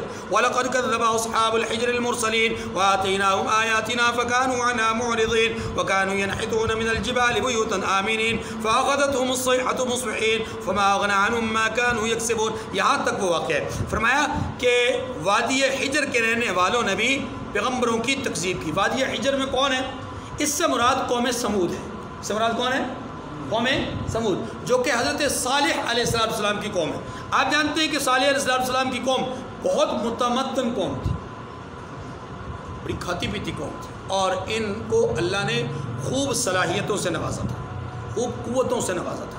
انہوں نے بڑے بڑے پتھروں کو تراش کر، بڑے بڑے پتھروں کو تراش کر اپنے لیے رہن سہن کی جگہ بنائی۔ اسی لیے ان کو اصحاب الحجر کہا جاتا ہے، پتھر والے لوگ۔ اصحاب الحجر کا معنی کیا ہے؟ پتھر والے۔ یہ معنی نہیں ہے کہ ان پر پتھر کا عذاب آیا، پتھر کا عذاب تو قوم لوط پر آیا۔ ان کو اصحاب الحجر ان کی کمال کی وجہ سے کہا جاتا ہے، ان کے ہنر، ان کی صلاحیت کی وجہ سے کہا جاتا ہے۔ یہ پتھر والے لوگ تھے، اور ان کی حالت یہ تھی کہ یہ بھی حضرت صالح علیہ السلام کی بات کو ماننے والے نہیں تھے۔ معجزے کا مطالبہ کیا، معجزہ جب ظاہر ہوا تو اللہ تبارک و تعالیٰ کی وہ قدرتی نشانی تھی، اس نشانی کا یہ پاس اور لحاظ نہ رکھ سکے، اللہ تعالیٰ نے ان کو مبتلا مصیبت کیا۔ یہ بھی عذاب شان عذابی کی ایک صورت ہے۔ فرمایا وَلَقَدْ كَذَّبَ أَصْحَابُ الْحِجْرِ الْمُرْسَلِينَ، اور وادی حجر کے رہنے والوں نے بھی پیغمبروں کی تکذیب کی۔ سوال یہ ہے کہ تکذیب تو انہوں نے صرف حضرت صالح علیہ السلام کی۔ اللہ پاک فرما رہے ہیں کہ انہوں نے پیغمبروں کی تکذیب کی، حالانکہ ان کے پاس تو کئی پیغمبر نہیں آئے، صرف ایک ہی پیغمبر آئے۔ تو یہ کئی پیغمبر کیوں کہا؟ جواب یہ ہے کہ جس نے ایک نبی کو نہیں مانا اس نے تمام نبیوں کو نہیں مانا۔ جس نے ایک نبی کو نہیں مانا اس نے یہ بات ضرور کی۔ وَآتَيْنَاهُمْ آيَاتِنَا فَكَانُوا عَنْهَا مُعْرِضِينَ، اور ہم نے ان کو اپنی نشانیاں دی اور وہ ان سے منہ پھیرتے رہے۔ وَكَانُوا يَنْحِتُونَ مِنَ الْجِبَالِ بُيُوتًا آمِنِينَ، اور وہ پہاڑوں کو تراش کر بناتے تھے کہ امن و اطمینان سے رہیں گے۔ کبھی سوچا بھی نہیں تھا کہ اتنے بڑے بڑے پہاڑوں میں پتھر پہاڑ تراش کے ہم نے گھر بنائے، اور اتنے اس زمانے کے اتنے عظیم اور عالی شان قسم کے گھر، جس میں ہوا کے داخل اور ہوا کے خارج ہونے کی جگہ، اندر ہی بیت الخلا، اندر ہی پانی کا نکاس، اور اندر ہی ٹھنڈک اور گرمی کا لحاظ رکھنے کے لیے، یعنی ہر چیز کا اس وقت کے اس زمانے کے اعتبار سے ہر چیز کا پورا خیال رکھ کے انہوں نے عمارتیں بنائی، اور وہ عمارتیں آج بھی موجود ہیں۔ ان پہاڑوں میں آج بھی وہ عمارتیں موجود ہیں. فاخذتهم الصیحۃ مصبحین، اللہ پاک فرماتے ہیں تو چیخ نے ان کو صبح ہوتے ہوتے آپ پکڑا. یہاں پر بھی دیکھیں صبح ان پر عذاب آ گیا، رات کو خوب مدہوش ہوئے، صبح تھا. فما اغنی عنہم ما كانوا یکسبون، اور جو کام وہ کرتے تھے وہ ان کے کچھ بھی کام نہ آئے. یعنی وہ طاقت کا اظہار، وہ فن، وہ ہنر، ہاں جی، وہ کچھ بھی کام نہیں آیا. یہاں تک بات ختم ہو گئی. یہ تینوں اللہ تبارک و تعالیٰ نے جو معاملات بیان کیے، اب اس کے نتیجے میں ان تینوں واقعات کو بیان کر کے شان عذاب کے اور ایک شان رحمت کا واقعہ بیان کر کے اللہ سمجھا رہے ہیں. فرمایا دیکھو دنیا کے اندر آسمان و زمین میں جو کچھ ہم نے بنایا ہے یہ کھیل کود نہیں ہے، یہ حق اور سچ کے ساتھ بنایا ہے. معنی یہ ہے کہ ان کا کوئی مقصد ہے، بلا مقصد ان کو پیدا نہیں کیا. جیسا کہ سورہ صاد میں اللہ تبارک و تعالیٰ فرماتا ہے وما خلقنا السماء والارض وما بینہما باطلا، آسمان و زمین کو اور جو کچھ اس کے درمیان میں ہم نے باطل اور عبث پیدا نہیں کیا. وما خلقنا السماوات والارض وما بینہما الا بالحق، اور ہم نے آسمانوں اور زمین کو اور جو مخلوقات ان میں ہیں ان کو تدبیر کے ساتھ پیدا کیا، یعنی وہ انصاف کے ساتھ بھی پیدا کیا ہے، حق کے ساتھ بھی پیدا کیا ہے، تدبیر کے ساتھ بھی پیدا کیا ہے، یا یوں کہ عبث اور بیکار نہیں پیدا کیا، بامقصد پیدا کیا. سارے مفہوم اور معنی اس کے آ سکتے.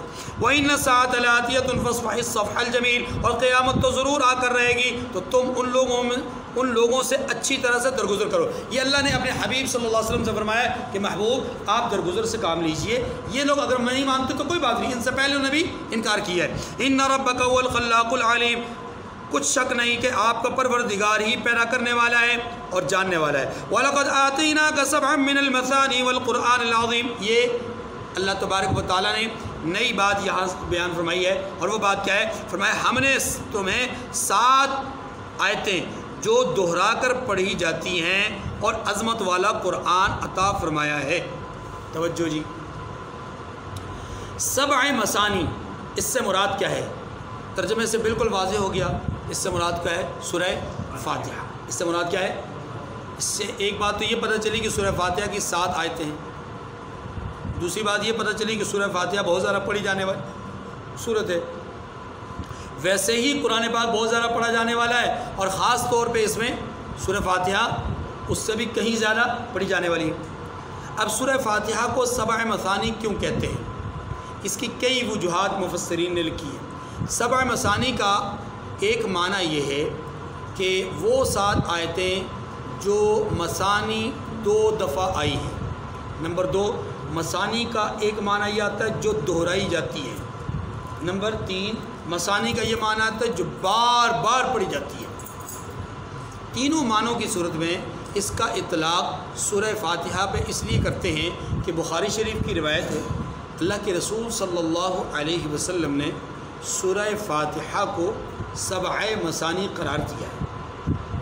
7 مثانی قرار دیا ہے، اور خود پر نازل ہونے والی سب سے عظیم الشان جو صورت ہے 7 آیات پر مشتمل، جسے پورے قرآن کا لب لباب، خلاصہ، القرآن، الکتاب، اور اس کو اساس القرآن کہا گیا، وہ کون ہے؟ سورہ فاتحہ.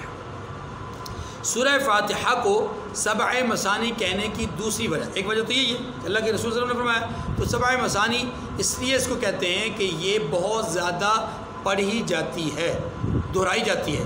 چونکہ آپ جانتے ہیں کہ سورہ فاتحہ ہر نمازی کسی نہ کسی درجے میں نماز کے اندر پڑھتا ہے، چاہے وہ فقہ حنفی کے مطابق امام کے پیچھے نہ پڑھے لیکن اکیلا پڑھتا ہے، اکیلے کھڑے ہو تو پڑھتا ہے. تو ہر نمازی دن رات میں اس سورہ فاتحہ کو کئی دفعہ پڑھتا ہے. نوافل میں اب ہر آدمی اپنے اپنے اعتبار سے نوافل پڑھتا ہے، تو جتنی رکھتے وہ نوافل پڑھے گا اتنی رکھتوں میں اسے سورہ فاتحہ پڑھنی ہے. جتنی سنتیں پڑھے گا اس میں اس کو سورہ فاتحہ پڑھنی ہے. اکیلے نماز پڑھے گا تو جتنی رکھتے پڑھے گا اس کو سورہ فاتحہ پڑھنی ہے. اسی طریقے سے امام وہ ہر حال میں سورہ فاتحہ پڑھتا ہے. یہ جو سورہ فاتحہ ہے یہ تمام نمازی جو ہیں وہ کسی نہ کسی درجے میں، کسی نہ کسی شان میں پورے قرآن مجید کی تلاوت سے کہیں زیادہ دفعہ اس کی تلاوت کرتے ہیں، اس لیے اس کو 7 مثانی کے بار بار دہرائی جائے. نمبر 2، 7 مثانی اس کا ایک معنی یہ بھی ہے کہ 2 دفعہ نازل ہونے والی. تو چونکہ یہ سورہ مبارکہ واحد صورت ہے کہ جو 2 دفعہ نازل ہوئی، جو 2 دفعہ جبرائیل علیہ السلام اس کو لے کر آئے. ایک دفعہ مکی زندگی میں اور دوسری دفعہ مدنی زندگی میں۔ مکی زندگی میں شب معراج سے پہلے یہ سورہ مبارکہ نازل ہوئی، اور معراج کی شب اللہ کے رسول صلی اللہ علیہ وسلم نے جو جماعت کروائی تھی وہ جائے، اس جماعت میں قرات ہوئی، اور اس قرات میں قرآن یعنی قرات جو ہوئی اس میں قرآن پڑھا گیا، اور قرآن کی ابتدا آپ نے سورہ فاتحہ سے کی۔ اچھا، اب اس کے بعد سبع مثانی اس کو اس لیے بھی کہتے ہیں کہ یہ جو ہے سورہ مبارکہ، اس کو جو ہے وہ بار بار پڑھا جاتا ہے، تو چونکہ ایک عام آدمی بھی پڑھتا ہے، اور اس کو قرآن مجید کے اعتبار سے نہیں، سبع مثانی کا ایک آخری معنی کہ اس کو بہت زیادہ دفعہ دہرایا گیا، تو زیادہ دفعہ دہرائے جانے کا معنی و مفہوم عام طور پہ یہی ہے کہ قرآن پاک کا ویسے ہی دہرانے کا عمل پوری دنیا میں سب سے زیادہ ہے، قرآن پاک دہرانے کا عمل پوری دنیا میں سب سے، لیکن جب ہم سورہ فاتحہ کی طرف جاتے ہیں تو اس کا عمل نسبتاً پورے قرآن کے کہیں زیادہ ہے۔ ٹھیک ہے جی، والقرآن العظیم۔ اب والقرآن العظیم کا ایک معنی یہ ہے کہ سورہ فاتحہ کو ہی سبع مثانی بھی کہا گیا، اسی کو قرآن کہا گیا، پھر تو ان دونوں سے ایک ہی معنی مراد ہوگا سورہ فاتحہ۔ اور اگر سبع مثانی الگ ہو والقرآن العظیم الگ ہو تو پھر معنی یہ ہوگا کہ سورہ فاتحہ بھی دی ہے، یہ خصوصیت کے ساتھ ذکر ہوا، اور پھر پورے قرآن کا بھی ذکر کیا کہ پورا قرآن بھی ہم نے آپ کو دیا ہے۔ ٹھیک ہے، یہ ہدایت کا، موعظت کا، نصیحت کا ایک ذریعہ ہے۔ لا تمدن عینیک الی ما متعنا به ازواجا منهم ولا تحزن علیہم واخفض جناحک للمؤمنین۔ اس آیت کریمہ کو سمجھنے سے پہلے سمجھ لیجیے زبانی تاکہ آپ کو ترجمہ سمجھے۔ مشرکین مکہ کے پاس اللہ پاک نے بہت ساری نعمتوں سے انہیں نوازا تھا۔ اب وہ جو نعمتیں تھیں، کہیں طائف میں ان کے باغات تھے، ہاں جی، سردیوں اور گرمیوں کے فرق کے لحاظ سے وہ سیر و تفریح کے لیے جاتے تھے، جیسے ہمارے یہاں بھی بہت سارے لوگوں کے جو بنگلے ہیں وہ مری میں ہوتے ہیں یا دوسرے اس طرح سیرگاہوں میں ہوتے ہیں۔ ان کی یہ شان و شوکت والی عمارتیں، ان کا شان و شوکت والا لباس، اور ان کا یہ رہن سہن اور شراب و کباب کی یہ زندگی اور یہ سارے معاملات، ان کی طرف دیکھنے کے اعتبار سے آپ سمجھ لیجیے کہ دو حیثیتیں ہیں۔ یا تو کوئی شخص اس لیے دیکھ رہا ہے لجاجت کی نگاہ سے، حسرت کی نگاہ سے، جیسے کہ قارون کے خزانوں کو دیکھ کر کے کچھ لوگوں نے حسرت کی نگاہ سے دیکھا کہ کاش یا لیت لنا مثل ما اوتی قارون، ہاں جی، جو اس کو دیا گیا ہے، جو اس قارون کو خزانے ملے ہیں، کاش کہ ہمیں بھی اس طرح کے خزانے ملتے۔ ایک یہ حسرت والی زندگی، اور ایک یہ ہوتا ہے کہ بعض اوقات انسان حسرت کی نگاہ سے نہیں دیکھتا ان ظالموں کو، غصے اور غضب کی نگاہ سے دیکھتا ہے۔ اتنے نافرمان، اتنے کمبخت، اتنے رسوائے زمانہ، یہ غلطیاں اور گناہ کرنے والے، اور یہ عیش و عشرت کی زندگی گزار رہے ہیں۔ اللہ تعالیٰ نے ان کو اتنی نعمتیں دی رکھی، یعنی گویا شکوہ نہیں کر رہا، یہ غصے کا اظہار کر رہا ہے، اور گویا اس غصے کا اظہار میں ایک قسم کی بد دعا ہے۔ ایک قسم کی کیا ہے؟ پہلی صورت میں حسرت ہے، دوسری صورت میں اتنی بات سمجھ آ گئی جی۔ اب سمجھیے، اللہ پاک نے اپنے حبیب صلی اللہ علیہ وسلم سے فرمایا کہ محبوب، ان کے ساز و سامان کو، ان کی دنیاوی عیش و عشرت کو نگاہ اٹھا کر بھی نہیں دیکھنا۔ اب یقیناً یہ بات سمجھیں، اللہ کے نبی کبھی حسرت سے تو نہیں دیکھ سکتے، یعنی وہ تمنا تو نہیں کر سکتے نا اللہ کے نبی صلی اللہ علیہ وسلم کہ ان کو اتنی کچھ ملا ہے، ہاں جی، اور ہمیں کچھ نہیں ملا۔ یہ تو اللہ کے نبی، کیونکہ اللہ کے نبی صلی اللہ علیہ وسلم کے پاس تو فرشتے آئے، آ کر عرض کی جبرائیل امین نے کہ یا رسول اللہ، آپ فقر و فاقے کے ساتھ نبوت کو پسند کریں گے یا غنا کے ساتھ، مالداری کے ساتھ؟ اللہ کے نبی نے فقر و فاقے کے ساتھ نبوت کو پسند کیا۔ یہ آپ کا اس فقر و فاقے کو اختیار کرنا اختیاری عمل تھا، اللہ کی طرف سے یہ معاملہ نہیں تھا۔ ٹھیک ہے، اب یہ سمجھیے کہ آپ کا نگاہ اٹھا کر نہ دیکھنے کا جو آپ کو حکم ہے وہ حسرت کے لیے تو ہو ہی نہیں سکتا، کیونکہ آپ کے دل میں حسرت ہو یہ ممکن ہی نہیں ہے۔ اب دوسری صورت ہے، اور وہ دوسری صورت کیا ہے کہ آپ غضب اور جلال کی وجہ سے دیکھیں، اللہ نے اس سے بھی آپ کو روکا۔ اب روکنے کی وجہ کیا ہے؟ غضب اور جلال سے روکنے کی وجہ کیا ہے؟ یقیناً یاد رکھیے، نگاہ نبوت جب غضب سے اٹھے تو دنیا پاش پاش ہو جاتی ہے، اور یہ نظام ربی کے خلاف ہے۔ نظام ربی کے اللہ مہلت دیتے ہیں نا، اللہ مہلت، اسی مہلت کا ایک حصہ یہ ہے کہ محبوب آپ نے بھی غضب کی نگاہ سے دیکھنا نہیں ہے، یہ بھی مہلت کا ایک حصہ ہے۔ ٹھیک ہے، وَلَا تَمُدَّنَّ عَيْنَيْكَ إِلَىٰ مَا مَتَّعْنَا بِهِ أَزْوَاجًا مِّنْهُمْ، فرمایا اور ہم نے کفار کی کئی جماعتوں کو جو متمتع کیا، یعنی دنیاوی نفع اور سامان دیے، آپ ان کی طرف آنکھ اٹھا کر بھی نہ دیکھنا، معنی یہ کہ آپ نگاہ غضب سے مت دیکھیے گا. وَلَا تَحْزَنْ عَلَيْهِمْ وَاخْفِضْ جَنَاحَكَ لِلْمُؤْمِنِينَ، اور نہ ان کے حال پر تاسف کرنا، یعنی ان کے حال پر افسوس بھی نہیں کرنا آپ نے، کیونکہ آپ کا افسوس ان کی بربادی، آپ کا افسوس ان کی، یہ بات ختم ہوگی. اب اگلا جملہ وَاخْفِضْ جَنَاحَكَ لِلْمُؤْمِنِينَ. خفض جناح کیا کہتے ہیں، کس کو کہتے ہیں؟ دیکھیے جی، جناح اصل میں کس کو کہتے ہیں؟ پر کو. کس کو کہتے ہیں؟ پر. کس کو کہتے ہیں؟ پر. یہاں پونجی جنا صاحب کی بیٹے پر جو ہے ایک قصہ بنایا گیا، کہانی بنائی گئی ہے. ہاں جی، اولاد نہیں ہو رہی تھی، یہ نہیں ہو رہا تھا، بولے علی جنا رکھا اور فلاں. خیر، جناح اصل میں پر کو کہتے ہیں. اللہ نے اپنے حبیب سے فرمایا کہ اپنی آغوش محبت میں ان کو لیے رکھے. اس کو آپ مثال سے سمجھیے گا ذرا، ٹھیک ہے، بلا تمثیل میں اس کو سمجھانے کے لیے. مرغی یا کوئی جانور، کوئی پرندہ، کوئی اس طرح جو ماں ہوتی ہے نا، وہ اپنے چھوٹے چھوٹے بچوں کو کسی بھی ممکنہ حادثے، تکلیف اور مصیبت سے بچانے کے لیے کیا کرتی ہے؟ اپنے پر کھول دیتی ہے، وہ سارے بچے اس کے پر کے نیچے آ جاتے ہیں، ہے کہ نہیں؟ اس کے پر کے نیچے. اب وہ پر اتنے گویا مضبوط تو نہیں ہوتے، لیکن اللہ نے اس کی فطرت میں ایک چیز رکھی ہے کہ وہ اپنی طرف سے حفاظت کا پورا انتظام کرتی ہے.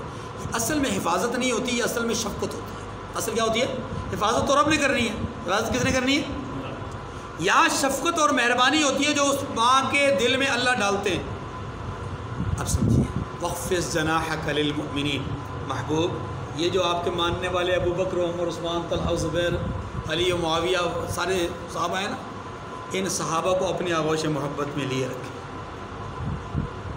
ان سے محبت کا آپ نے سایہ اٹھانا نہیں ہے، ان کو اپنی محبت کے پروں میں جگہ دیے رکھنا ہے. یہی معنی ہے وَاخْفِضْ جَنَاحَكَ لِلْمُؤْمِنِينَ، اور مومنوں سے خاطر اور تواضع سے پیش آنا ہے، یعنی محبت سے پیش آنا ہے. وَقُلْ إِنِّي أَنَا النَّذِيرُ الْمُبِينُ، اور فرما دیجئے کہ میں تو اعلانیہ ڈر سنانے والا ہوں. كَمَا أَنزَلْنَا عَلَى الْمُقْتَسِمِينَ الَّذِينَ جَعَلُوا الْقُرْآنَ عِضِينَ. فرمایا کہ جس طرح ان لوگوں پر نازل کیا جنہوں نے تقسیم کر دیا، یعنی وہ ڈر سنانے والا ہوں جو اس سے پہلے انکار کرنے والوں پر نازل ہوا، یعنی اس عذاب کا ڈر سنانے والا ہوں، اس مصیبت کا ڈر سنانے والا ہوں جو پہلے. اب وہ تقسیم کرنے والے کون تھے؟ وہ تقسیم کرنے والے، توجہ، تقسیم کرنے والے وہ لوگ ہیں کہ جن کو قرآن پاک نے کہا ہے کہ وہ قرآن کتاب کے بعض حصے پر ایمان لاتے ہیں اور بعض حصے کا انکار کرتے ہیں. تورات کے کچھ حصے کو مانتے ہیں، کچھ حصے کو نہیں مانتے. جو حصہ ان کے مفاد کے مطابق ہوتا ہے اس کو مان لیتے ہیں، جو مفاد کے خلاف ہوتا ہے اس کا انکار کر دیتے ہیں. یہ ہے تقسیم کا معنی، یہ ہے تقسیم کا. اب سمجھیے، چونکہ تورات کو بھی پڑھا جاتا رہا، انجیل کو بھی پڑھا جاتا رہا، اس لیے قرآن پاک نے یہ واحد مقام ہے کہ جہاں پر تورات اور انجیل کو بھی لفظ قرآن سے تعبیر کیا ہے. لفظ قرآن سے فرمایا کہ یہ جو تقسیم کرنے والے لوگ تھے، جیسے ان پر مصیبت آئی ایسے ہی میں تمہیں اس مصیبت سے ڈرانے والا ہوں. الذین جعلوا القرآن عضین، کہ یعنی قرآن کو ٹکڑے ٹکڑے کر ڈالا. قرآن کو ٹکڑے ٹکڑے، تو یہ کس نے کیا؟ یہ انہی لوگوں نے کیا. یہ قرآن سے مراد یہاں پر تورات اور انجیل ہے، اور ٹکڑے ٹکڑے کرنے سے مراد یہی ہے کہ کچھ احکامات کو ماننا، کچھ احکامات کو نہ ماننا. یہی درست بات ہے، یہی درست. باقی کچھ حضرات نے یہ رائے لی ہے کہ اس سے مراد آنے والے وقتوں میں ما یعول کے اعتبار سے، مستقبل کے اعتبار سے اللہ تبارک و تعالیٰ اپنے حبیب کے ذریعے سے یہ بات بتا رہے ہیں کہ میں ان لوگوں کو ڈرانے والا ہوں جو اس قرآن کو ٹکڑے ٹکڑے کریں گے. لیکن یہ بات کچھ زیادہ فہم و فراست سے بالا لگتی ہے. اصل بات وہی ہے جو پہلے عرض کر دی. اما کانوا یعملون، ان کاموں کی جو وہ کرتے رہے، کیونکہ یہ ماضی کی ساری باتیں ہو رہی ہیں. فاصدع بما تؤمر واعرض عن المشرکین، بس جو حکم آپ کو ملا ہے وہ لوگوں کو سنا دیجئے. واعرض عن المشرکین، اور مشرکوں کا خیال نہ کیجیے. کیا معنی خیال نہ کیجیے؟ مشرکوں کے طعن و تشنیع کی پرواہ نہ کیجیے، یا ان کی طرف سے جو آپ کو تکلیفیں اور مصیبتیں آ رہی ہیں ان پر آپ پریشان نہ ہوئیے. انا کفیناک المستہزئین، ہم آپ کو ان لوگوں کے شر سے بچانے کے لیے کافی ہیں. کیا مطلب؟ مطلب یہ ہے کہ ان کا جو بھی آپ کے ساتھ استہزاء اور مذاق وغیرہ ہے اس کے معاملے میں ہم آپ کے لیے کافی ہیں۔ الذین یجعلون مع اللہ الہا آخر، جو اللہ کے ساتھ اور معبود قرار دیتے ہیں، فسوف یعلمون، سو ان قریب ان کو معلوم ہو جائے گا۔ وَلَقَدْ نَعْلَمُ أَنَّكَ يَضِيقُ صَدْرُكَ بِمَا يَقُولُونَ، اللہ اکبر۔ یہ بھی اللہ اتنی تسلی کے باوجود اللہ پھر بھی کہتے ہیں محبوب ہم جانتے ہیں دل آپ کا پھر بھی تنگ تو ہوتا ہی ہے، ٹھیک ہے نا۔ آپ کو یہ یقین ہے کہ ہم مسلمان ہیں، ہم نماز پڑھتے ہیں، نماز میں فائدہ ہے، آپ کو یہ یقین ہے کہ ہم اچھے اعمال کریں گے جنت میں، ٹھیک ہے۔ لیکن اس کے باوجود جب آپ کو کوئی کافر لفظ مسلح کے ساتھ یاد کرتا ہے، وہ مسلح، مسلمان کو مسلح کہتا ہے، سکھ ہو ہندو ہو، کوئی آپ کو تکلیف ہوتی ہے، حالانکہ آپ کو یہ پتہ ہے اس لفظ کو برداشت کرنے سے مجھے جنت ملے گی، صبر کروں گا جنت ملے گی، جو کام میں نے کیا اس کام کے ہی نتیجے میں یہ مجھے مسلح کہہ رہا ہے، تانا دے رہا ہے، اس میں مجھے جنت ملے گی۔ لیکن اس سب کے باوجود پھر بھی جب وہ جملہ آپ سنتے ہیں تو آپ کو تکلیف ہوتی ہے۔ تو یہاں پر یہی سمجھیے اتنی تسلیاں اللہ اپنے حبیب کو دے رہے ہیں، لیکن اس کے باوجود ان لوگوں سے جو اذیت اور جو تکلیف حضور کو پہنچ رہی ہے، ظاہر ہے وہ معمولی تو نہیں ہے، وہ معمولی طرح طرح کی اپنا اذیتیں، ہر طرح کی، جسمانی، نفسیاتی، روحانی، ہاں جی، اپنا خاندان کے اعتبار سے، دوستوں کے اعتبار سے، دین کے اعتبار سے، دنیا کے اعتبار، ہر اعتبار سے ان کو اذیت پہنچی۔ تو یہ اذیتیں، ان پر صبر اپنی جگہ پر ہے، لیکن فطری طور پر جو دل میں تنگی ہے وہ پیدا ہوتی ہے۔ اسی لیے اللہ نے فرمایا وَلَقَدْ نَعْلَمُ أَنَّكَ يَضِيقُ صَدْرُكَ بِمَا يَقُولُونَ، محبوب ہم جانتے ہیں کہ ان باتوں سے آپ کا دل تنگ ہوتا ہے، ان باتوں سے آپ کا دل ہوتا ہے، لیکن فَسَبِّحْ بِحَمْدِ رَبِّكَ، یہ بھی ایک نسخہ ہے، یہ بھی ایک نسخہ ہے۔ جب انسان پریشان ہو تو کیا کرے؟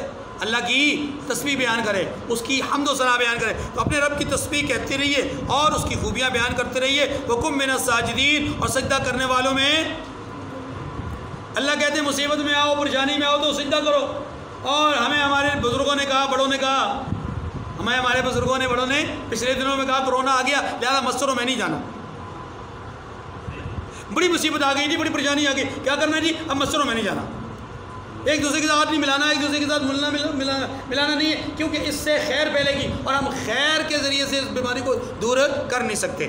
وَاعْبُدْ رَبَّكَ حَتَّى يَأْتِيَكَ الْيَقِينُ، اور اپنے رب کی عبادت کیے جائیں، ہاں جی، کرتے رہیے یہاں تک کہ آپ ہمارے پاس پہنچ جائیں، یعنی آپ کے پاس ہمارا جو مقررہ وقت ہے، یقین موت کا وقت ہے، وہ آ جائے، اس وقت تک آپ اللہ کی عبادت کرتے رہیے۔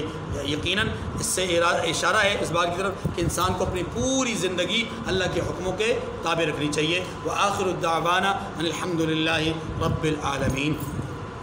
اللہم انت السلام و منک السلام۔